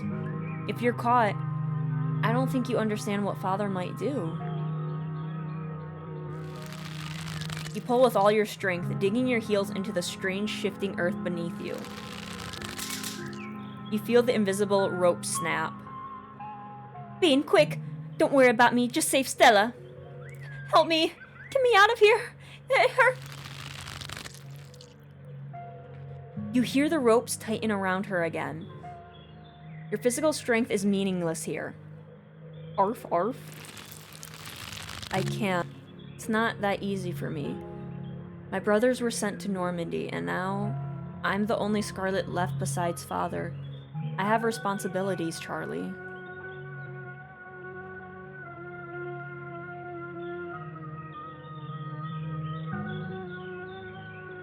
Oh my god.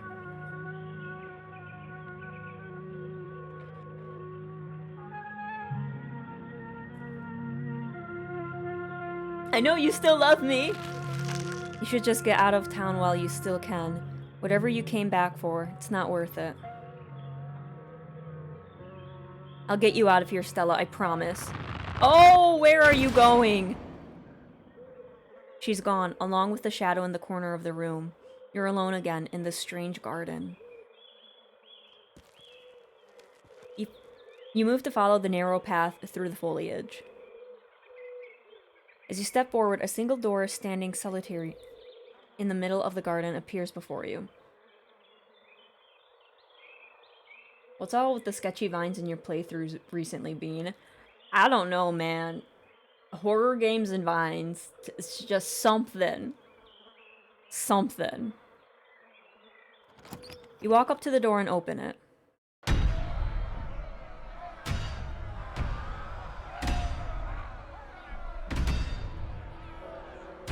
Bells ring as a cacophony rages outside. The door in the front of you pulsates as figures unseen bang against it. The shaded figure from the garden sits in the corner, ever so slightly more defined. Junior, pack your things. Quickly, hurry. Maybe we should run him out on a rail too. Make an example of the whole family.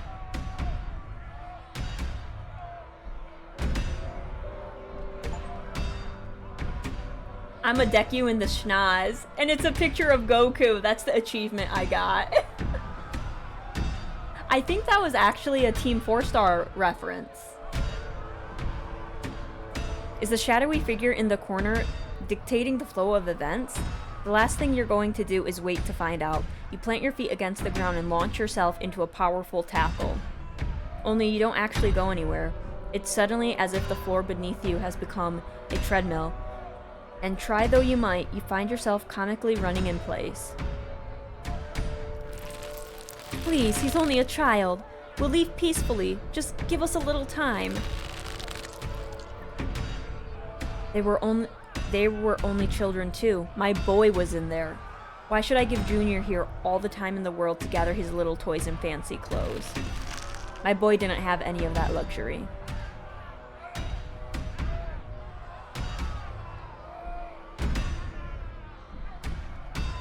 You're talking about the collapse, aren't you? The one from 100 years ago. Don't listen to him, Charlie. Just keep packing. Wait, Charlie. Charles.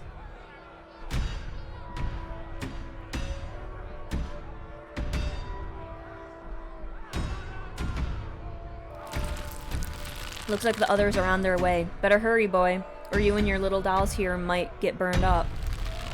And as for you, lady, What makes you think you're gonna be keeping any of those valuables you're packing in that fine suitcase of yours?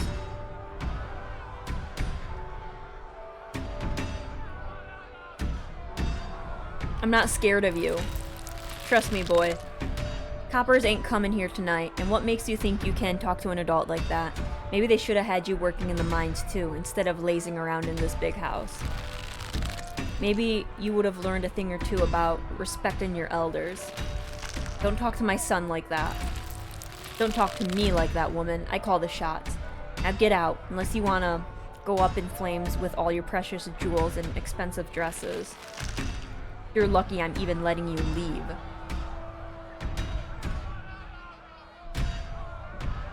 Am I supposed to be you? It's okay, Charlie. You can make new ones, even better than these. It's good for him. Shouldn't be playing with dolls anyways. Now you're gonna have to earn your keep just like the rest of us, boy. No more inheritance for you. Alexis and Rosalina are whisked away, leaving you behind in an empty room. As they departed, the front door stops pounding and opens into a beckoning white void. Before you have the chance to think, another door creaks open on what you thought was the ceiling. Mother effer, I knew he was gonna be here. I knew it. I was like, oh, this is kind of getting near the end of the episode. Where's Wayne? There he is. He's like, hey, there you are.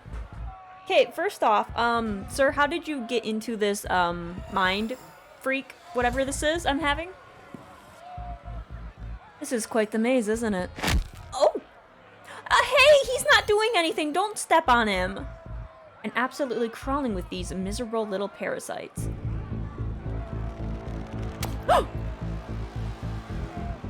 Bottom feeder. You tried to get a bead on a good angle of an attack, but the strange geometry of the room has you at a loss.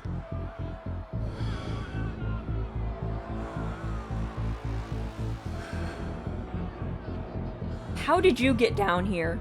I followed you in. I'm never very far behind. I knew it. He was watching me in the shower.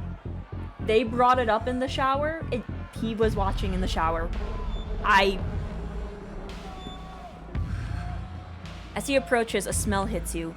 Sweating, suffocated flesh with a tinge of the sarichin and stomach churning scent of decay. Shall we find the end of this little maze? Slug him. Should I walk forward into the void or run past him into the void? There's no need for you to run away from Wayne. You step past him and walk into the void. Oh, this creature looks elegant. He's all like, And then, ah! Oh my god, look it! There's a unicorn there.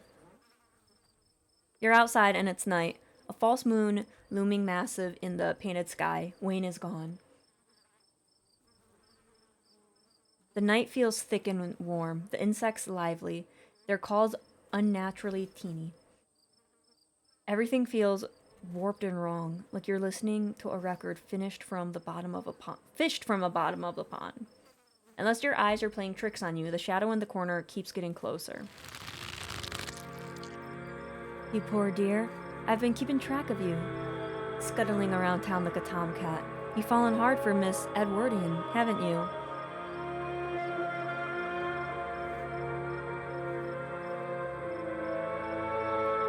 If you're trying to scare me, it's not working. There's no need to be embarrassed. Your secret is safe with me. You know, I never did approve of what the Scarlets did to your family, and what it did to the two of you young'uns. Childhood sweethearts, just think how lovely it would have been if you could just be happy together. That's what you want, isn't it?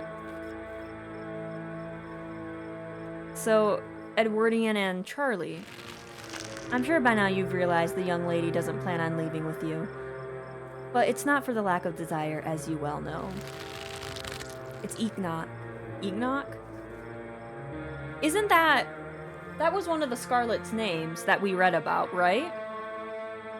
Even if you dragged her over the town limits, His hold over her would make sure neither of you were ever happy again. Just think of what happened to your poor mother and father. Do you want that to be the two of you? Enoch was one of my ancestors, right? I think I read about him yesterday. Yes, so I was right. The powers at work here are stronger than even your love could withstand. You need to break the bonds holding her here. Then you both can go. No more misfortune. Not for you, and not for anyone else bold enough to step foot outside the hollow. This is really loud.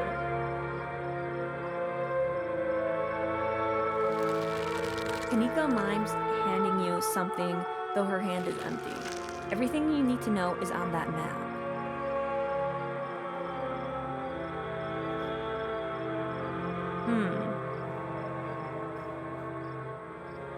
What's that about misinformation and stepping foot outside of the Hollower?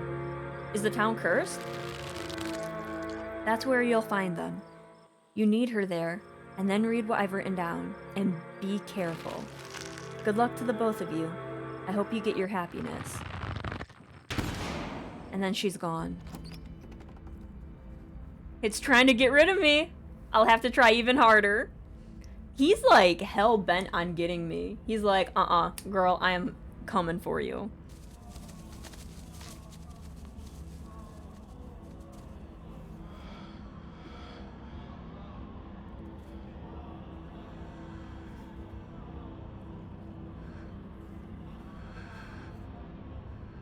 What's doing this?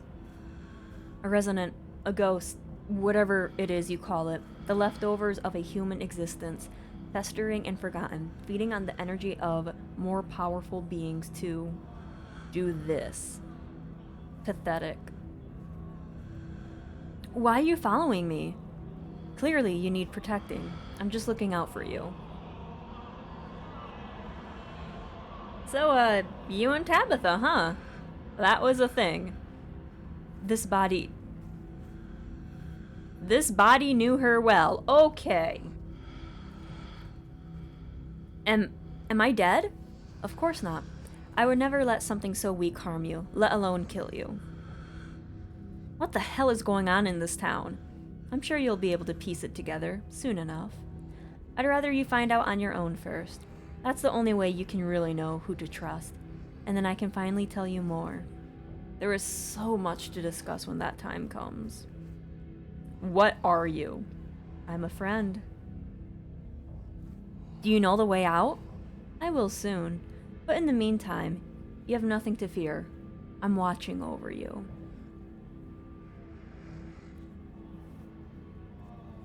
I'm not worried about myself. I'm worried about my friends. The people you only met 2 days ago? I'm sure if something happens to them, you'll recover soon enough. It's not as if your own bonds are strong enough to leave a mark when broken. Okay, see you, Wayne. If that's your name. You continue forward through the uncanny underbush. Once again, you find yourself separated and alone. A long wooden corridor stands before you, littered with bottles and rails.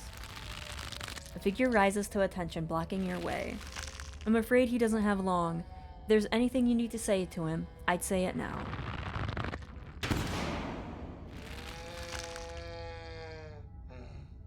As Zane is swept away, the room pulls itself to you and you find yourself looming over a deathbed. Oscar lies in its center, looking pitifully small. I'm sorry, boy. I'm sorry I let my troubles drive your mama away. And sorry those troubles mean I'm leaving you all alone now. So you must be Charles Shaw. Damn it, Junior, how many times do I have to tell you? I tried to stop it from happening, but that damn snake Enoch whipped me behind my back. So you're saying Enoch was the one responsible for the collapse? You're right. I've been using that excuse for too many years. At a certain point, a man has to accept when he's dug his own grave. They may have run me out, but they didn't put the bottle in my hand. Still. They destroyed our legacy, boy. Both our names are cursed with that history. I'll be dead and gone soon, but I won't be able to rest. Not until our name is cleared. Not until you can pass on this name with pride. This is my only request, Charlie. Go back there. Tell people the truth. Try to find proof. I don't know what you'll have to do, but please. I know I ain't been the best father, but I'm no murderer.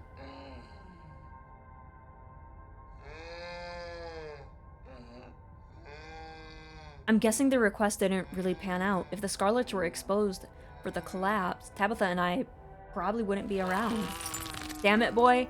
I may not have until morning. Promise me. Promise you'll go back. And at the very least, show that Enoch bastard for what for. I promise. Oh! You watch as Oscar's body seizes and falls through the sheets, taking the rattling pile of bottles with him. I wonder if, since my mom was a Scarlet, is it possible my dad was a Shaw? And is this why I'm getting, like, this stuff? Like, exposed the the Scarlet side of the family for what they did? To clear my other side of the family's name? I don't know. Such theatrics. Where are you, Wayne? Oh! You're behind me. That's ominous. What a waste of time. Why force you to see any of this? People always think their own experiences are so important. What does any of it matter?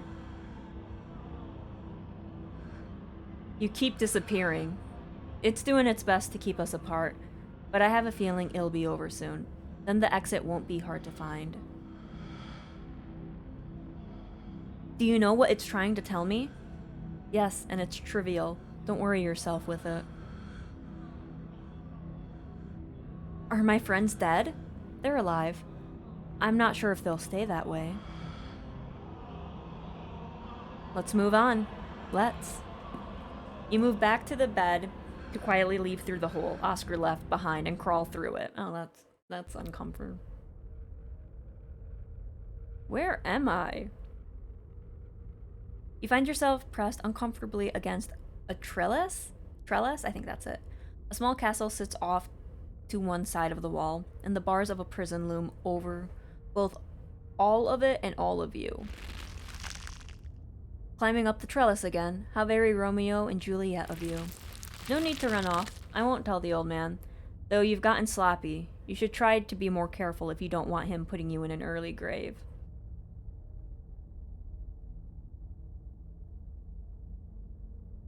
Okay, who are you supposed to be?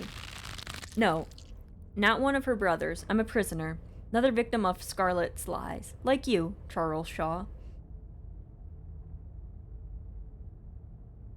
Wait, is this the Forbidden Wing? A mere generation makes no difference. His blood runs in your veins, does it not? And now, it runs in hers. Yes, it seems your little trysts bore fruit. Oh! So we already have a Shaw and Scarlet. Okay. And oh, will you ever be in trouble when the old man finds out? Wait, I'm gonna be a daddy? You know you don't have to keep dangling there. Come inside. You'll be able to hear me through the door just fine. The world around you swirls and you find yourself This is the door. At the end of episode 2, it like did like a slow shot of like the house. It like showed the bedroom we were in, and then it showed like Tabitha's room, and then it was a room with a lot of locks on it, and then it was the basement. The world around you swirls and you find yourself pulled to the other side of the wall. A door bound by countless locks and chains pulsates before you.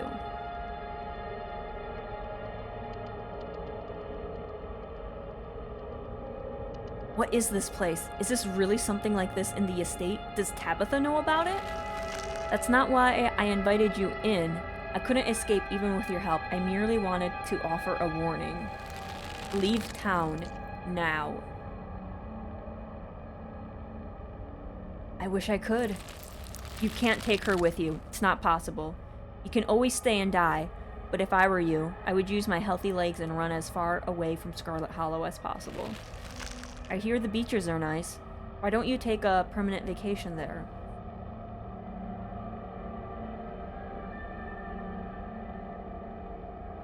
I wish I could. Ah, you've been talking to the witch then, huh? Very interesting. Charlie, get away from the door. Don't listen to it.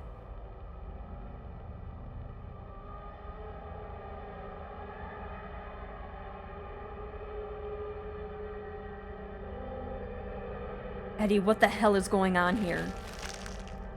How does it know that? Interesting interpretation. Okay, why do you just keep appearing out of nowhere?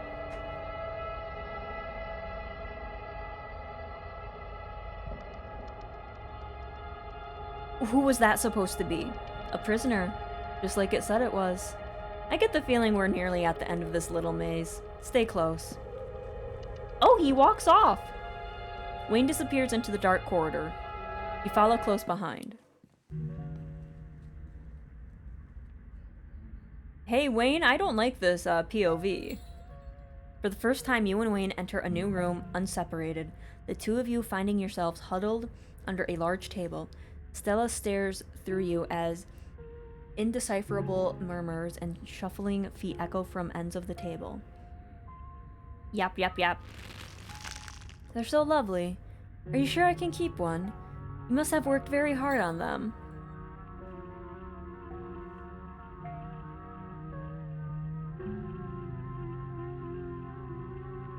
No more puppets.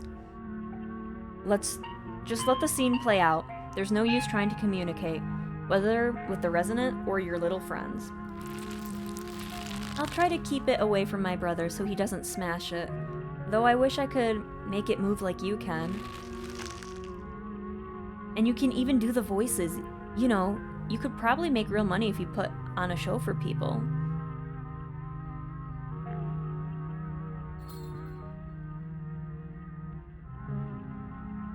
That's the plan, and maybe you can come with me, and we can both avoid the horrible things that are going to happen in this town. Please don't engage with it while I try to find another door. I like how Wayne's looking at me like, girl, be quiet. A traveling show? And you'd want me there too? Oh, we could go to towns along the beach. I've heard the Outer Banks are the most beautiful place on Earth. In the world. Holy shit, I can't speak.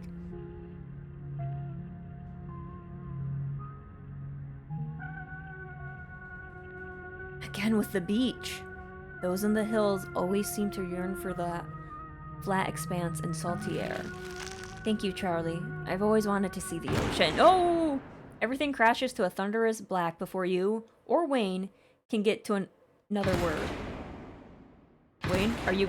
Hello, Wayne? Wayne?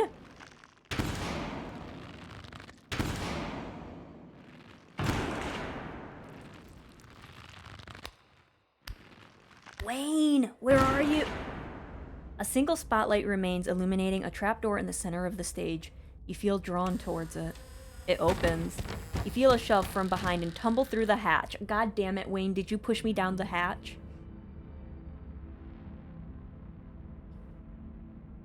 It took some dinging, but it's there.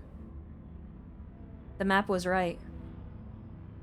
That means there's hope, Eddie. Whatever it is that Enoch did, we can undo it.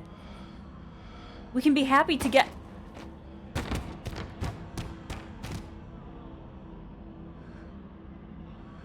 Eddie?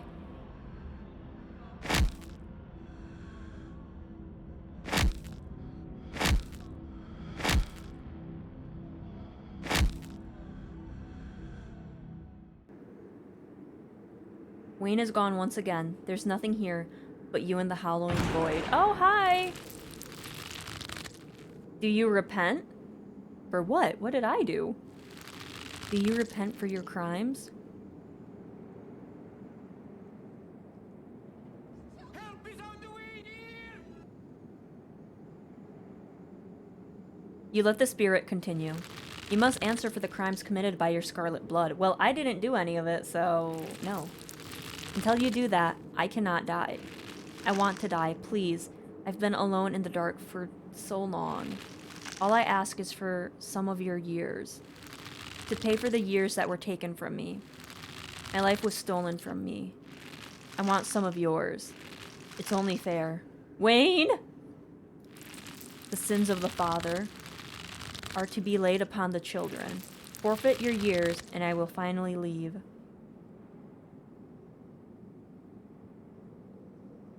I don't understand. You will live a shorter life, and I will finally be satisfied. I will have justice. I will finally die.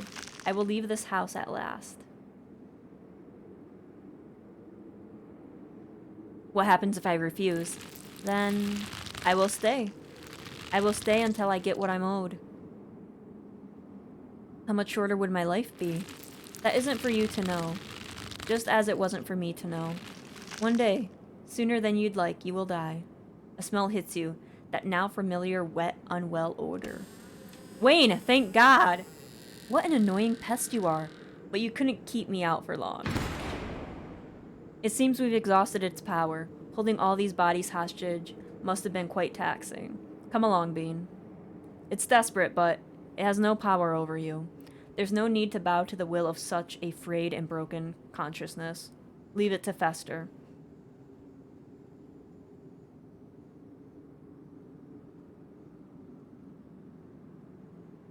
What about my friends? What happens to them if I leave? They've already left. They're not a factor in this. But I can't leave the ghosts here. You can. Where will Oscar and Rosalina live if the ghost stays? Don't give years of your life for something so insignificant.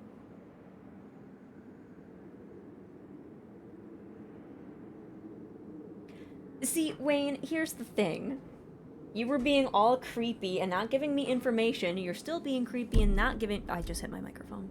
And not giving me information. So it's like, who do I believe?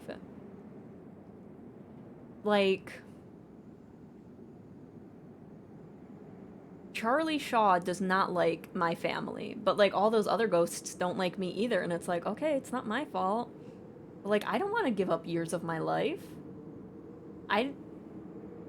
But, like, I don't want these people to suffer, but, like... Oh, no. What a conundrum.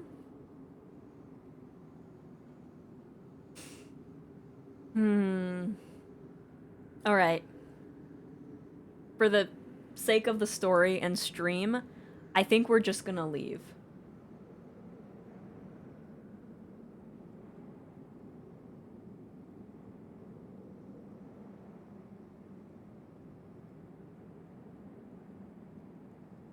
Screw this sins of the father crap. I don't owe this ghost a thing. Let's get out of here. Exactly. Just because an ancestor did something doesn't mean I have to pay. You don't need my help. Close your eyes and feel for the stairs. You close your eyes, you fumble in darkness, reaching out your hands and grasping the air until your palm finds wood. It's the staircase. You can feel it under your hands. You begin your ascent. Good. You've made it out of the pit. His overpowering smell returns as you place a confident step on the wooden floor of what you assume must be Rosalina's room. You open your eyes as you try to hold your breath.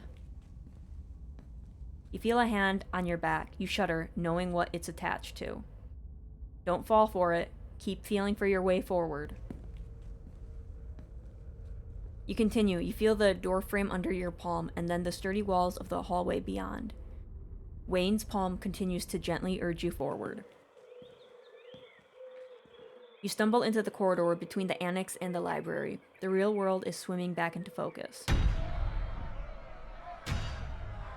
Good, the main doors are just ahead. You feel a shove as Wayne pushes you forward. You fall towards the entrance, your legs still unsure of the ground beneath you, and the doors fly open.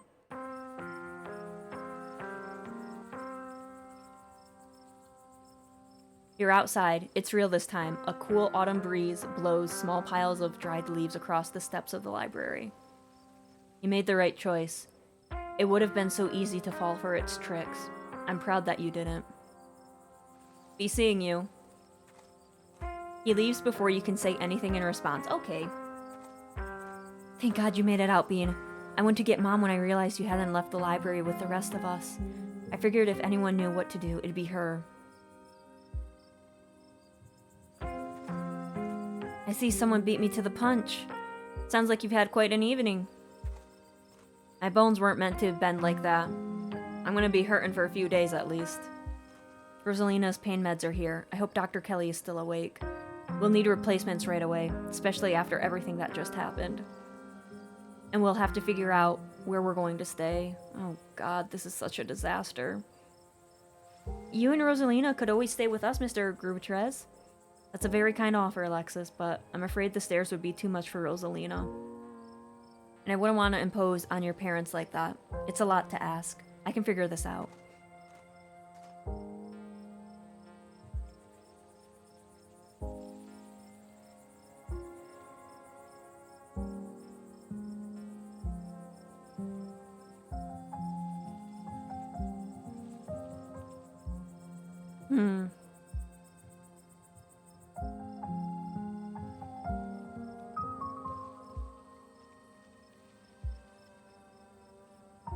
I hope you're not mad at me for getting out of there.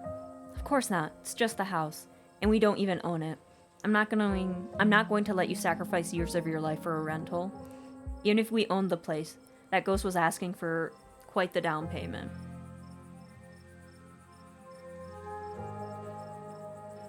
I'm really sorry we couldn't get rid of your ghost, Oscar. Don't apologize. I wouldn't want you to lose something that important for a rental unit owned by the state. Honestly, if it makes you feel better, I don't think I could have lived with the guilt if you've made that choice. Are you sure you can't take up Alexis's offer? You're right. I'm gonna peace out. Back-to-back encounters with my own morality. I've got a lot to ponder. See you around, Rosalina. See ya, Alexis. Wow, I can't speak.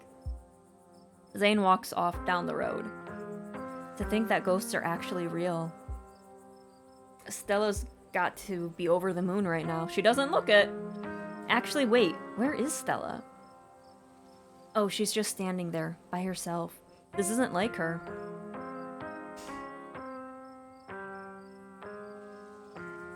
I'm gonna go check in with her. You walk over to Stella. I've never seen anything like what we saw tonight. Absolutely dreadful. And I don't think my dear Stella is having an easier time. Oh, hey, Bean. I'm here if you need me. I'm so sorry, Bean. I don't think I can talk right now. I'll call you, okay? She hurries off down the road.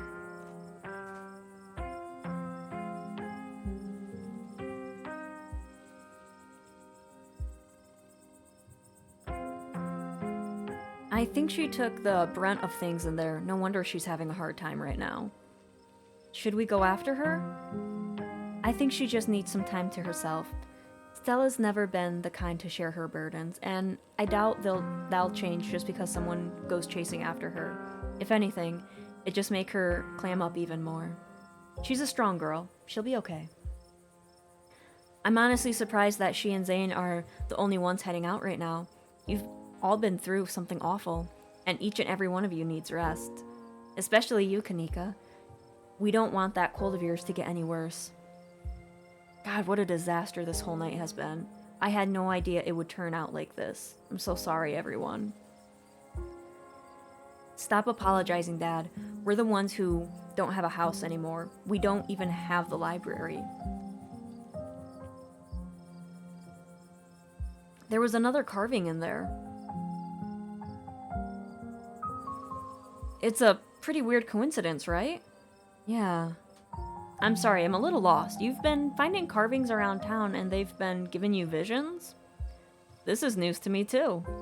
I'm sure everyone here could stand around theorizing about this and that all night long.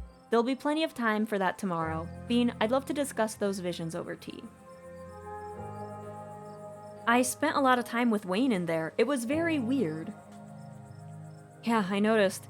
We could all smell him as soon as we snapped out of it. What happened? Did he hurt you?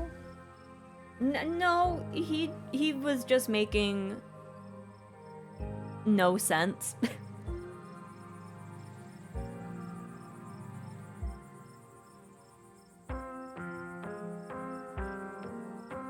He was part of the reason I left the ghost behind. He really didn't want me to make a deal with it. Weird. It's like he has some sort of obsession with you, isn't it? Yeah, that's what I've been saying. Wait, isn't that what my... Yeah, that is my stream title. Who is Sam Wayne and why is he so obsessed with me? We don't need to trouble Bean for the details. No one pay any mind to that man. He's just a drifter. He'll be gone soon enough. In the meantime, steer clear and he won't make trouble. What do we do about the library? We can always board it up until the ghost goes away, right? The mines were boarded up, and that just made us want to go down there even more. We can't just tell them it's mega haunted. Even if folks believe us, that'll just make them want to investigate for themselves. Maybe we just say there's a gas leak. Sybil, is there a chance this could go away on its own?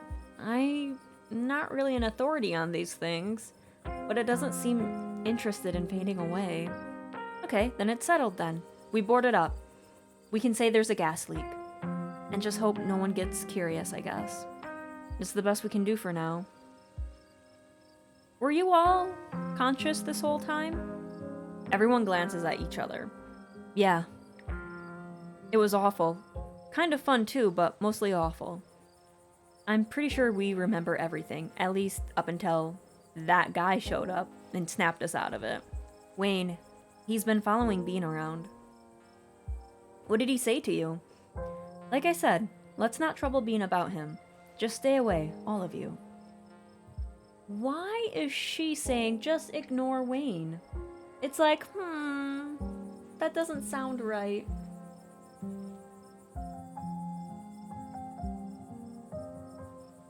Do any of you know who you were supposed to be? No idea. The words just came out. There was no context, nothing. But there was a weird feeling, like an overwhelming guilt. I was so angry. I was mostly just scared. I didn't feel any of those things. I don't know how to describe it. I felt powerful. I was just cold. I guess I should probably head back, considering I ditched my cousin, and it's nighttime again. We should probably get going too. It's starting to get chilly out, and I don't want to keep Alexis's parents up too late. I'll be over later tonight with some bedding and hot tea, and I'll have Miles bring you groceries in the morning. Don't be a stranger, and let us know if you need anything, okay? I believe it's time for me to get my daughter home as well. But, Kanika dear, you haven't been feeling well. You need to get some rest. Okay. I'll see you tomorrow, Bean?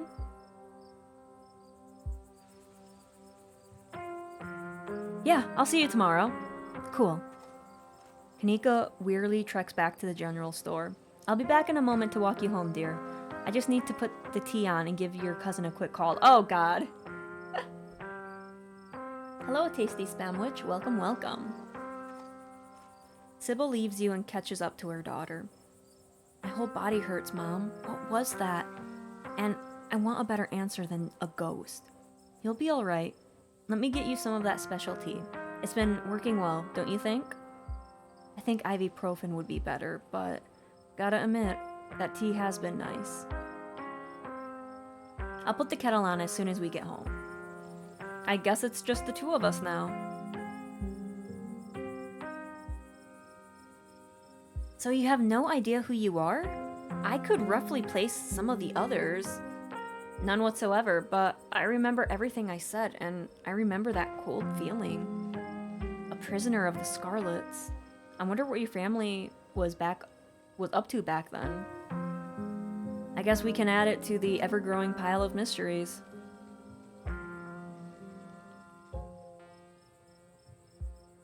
I'm sorry, I didn't know things would be like this. I mean, it's not your fault, and I feel a lot worse for Oscar and Rosalina than I feel for myself.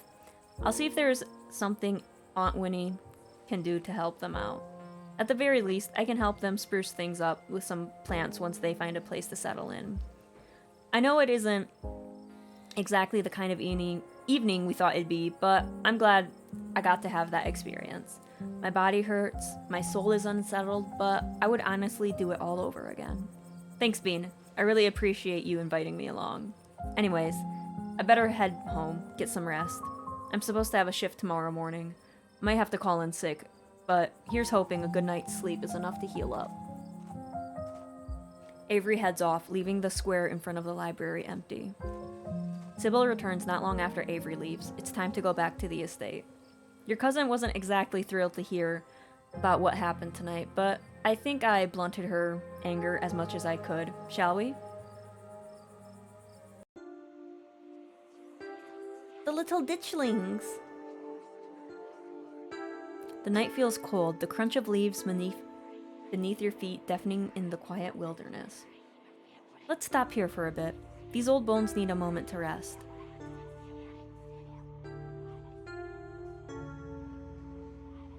Edwardian killed Charles Jr., but it feels like I'm only scratching the surface of things.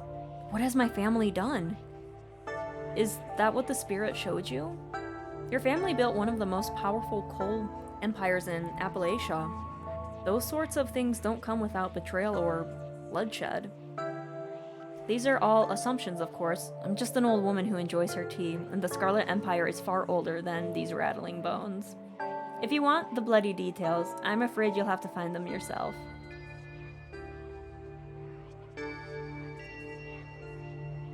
Wayne didn't make a deal with that ghost.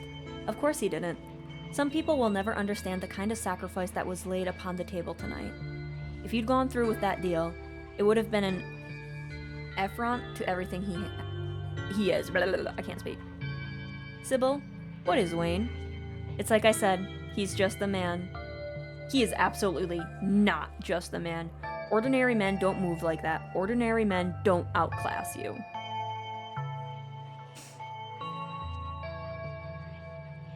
No, absolutely not. He's not just a fucking man. He's falling apart and smells like death, but somehow he's stronger and faster than me. The smile briefly fades from her face. Language, Bean. We don't use words like that around here. And to respond to your accusation, it's not exactly polite to share people's medical history. I may not have taken a hypocrite oath, but I still respect the privacy of others.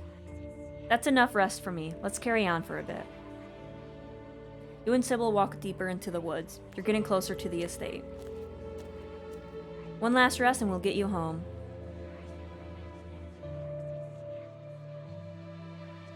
There was a stone carving of a goat's head and a pack of wolves in the basement. There was something similar in the mines last night, too. A circle of arms and chains. Both of them gave me visions, and you look really shocked about that. Was there now? That's quite an interesting development. Perhaps we can discuss these visions over tea.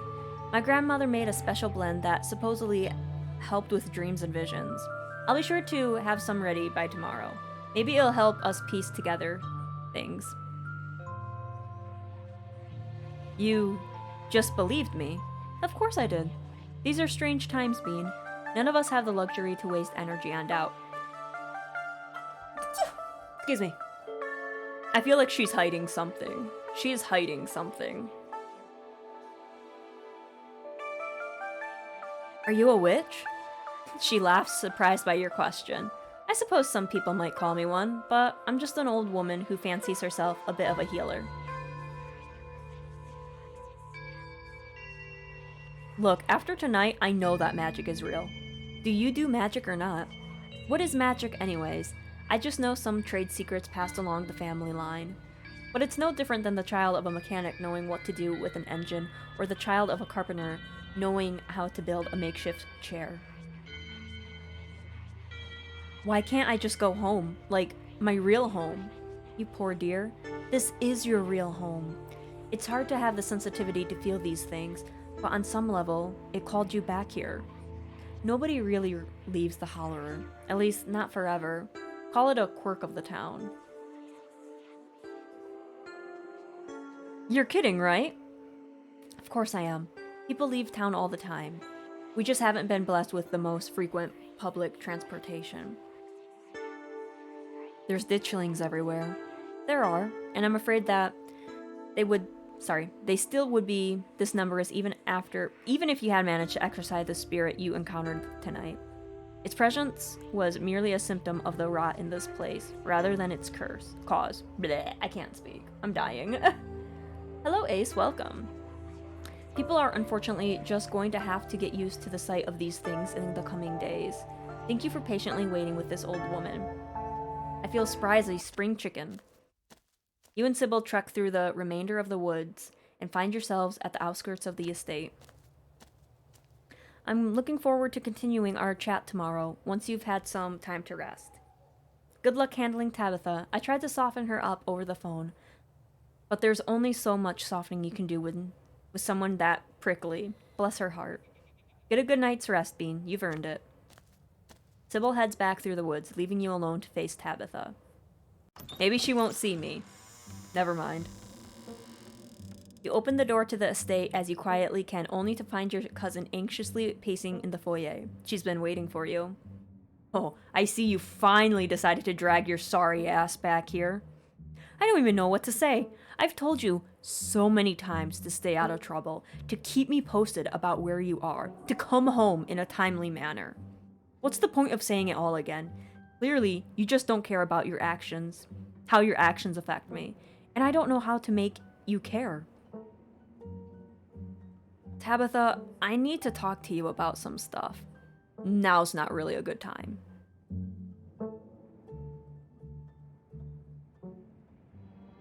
Oscar's house was haunted by the ghost of Charles Shaw Jr., who was murdered by Edwardian Scarlet. It wanted years of my life in exchange for leaving, but I wasn't about to give it what it wanted. Was there a gas leak in the library or something? Do you realize how ridiculous you sound right now?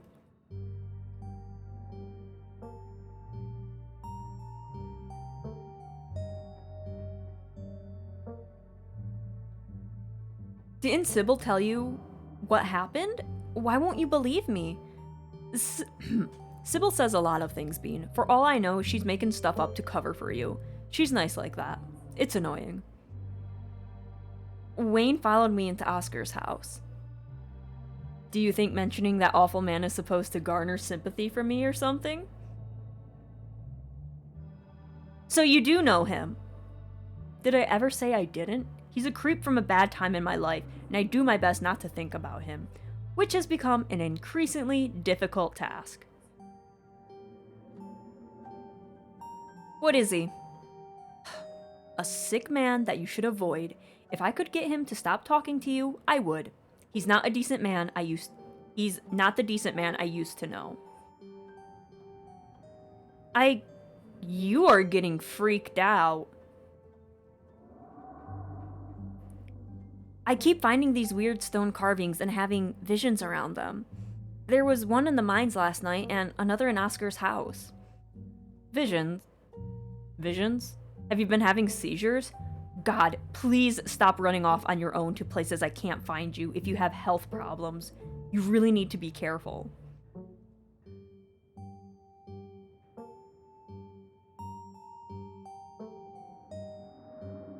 They've been telling me a lot about our family. I think we've done some terrible stuff, Tabitha. And all of it is probably in your imagination. Because they're hallucinations stemming from either gas or, I don't know, your own guilt and exhaustion. City folks love to self-flagellate.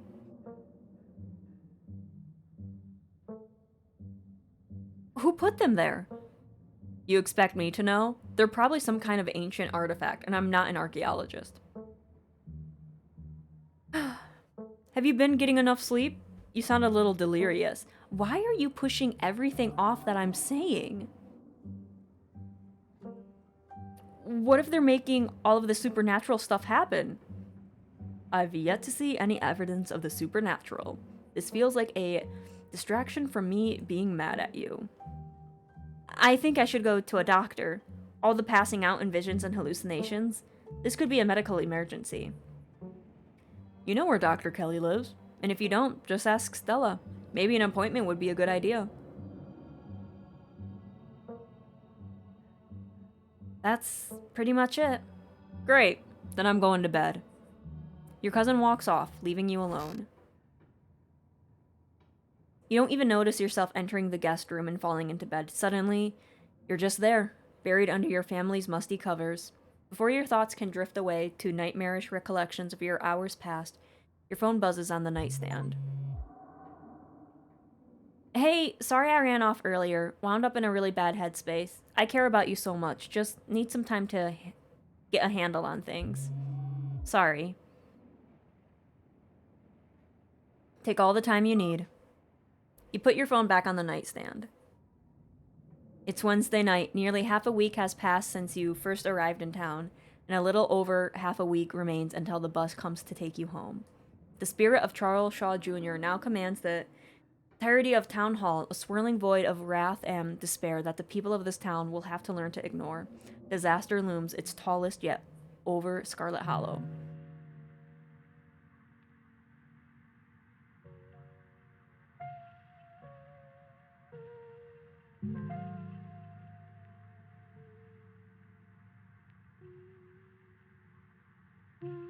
What is going on?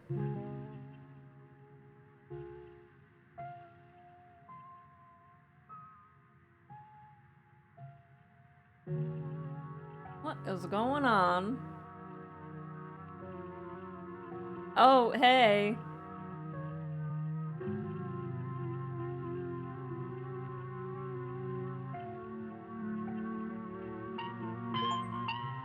We did it.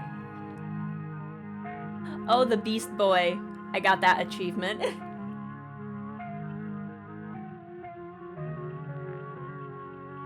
All right.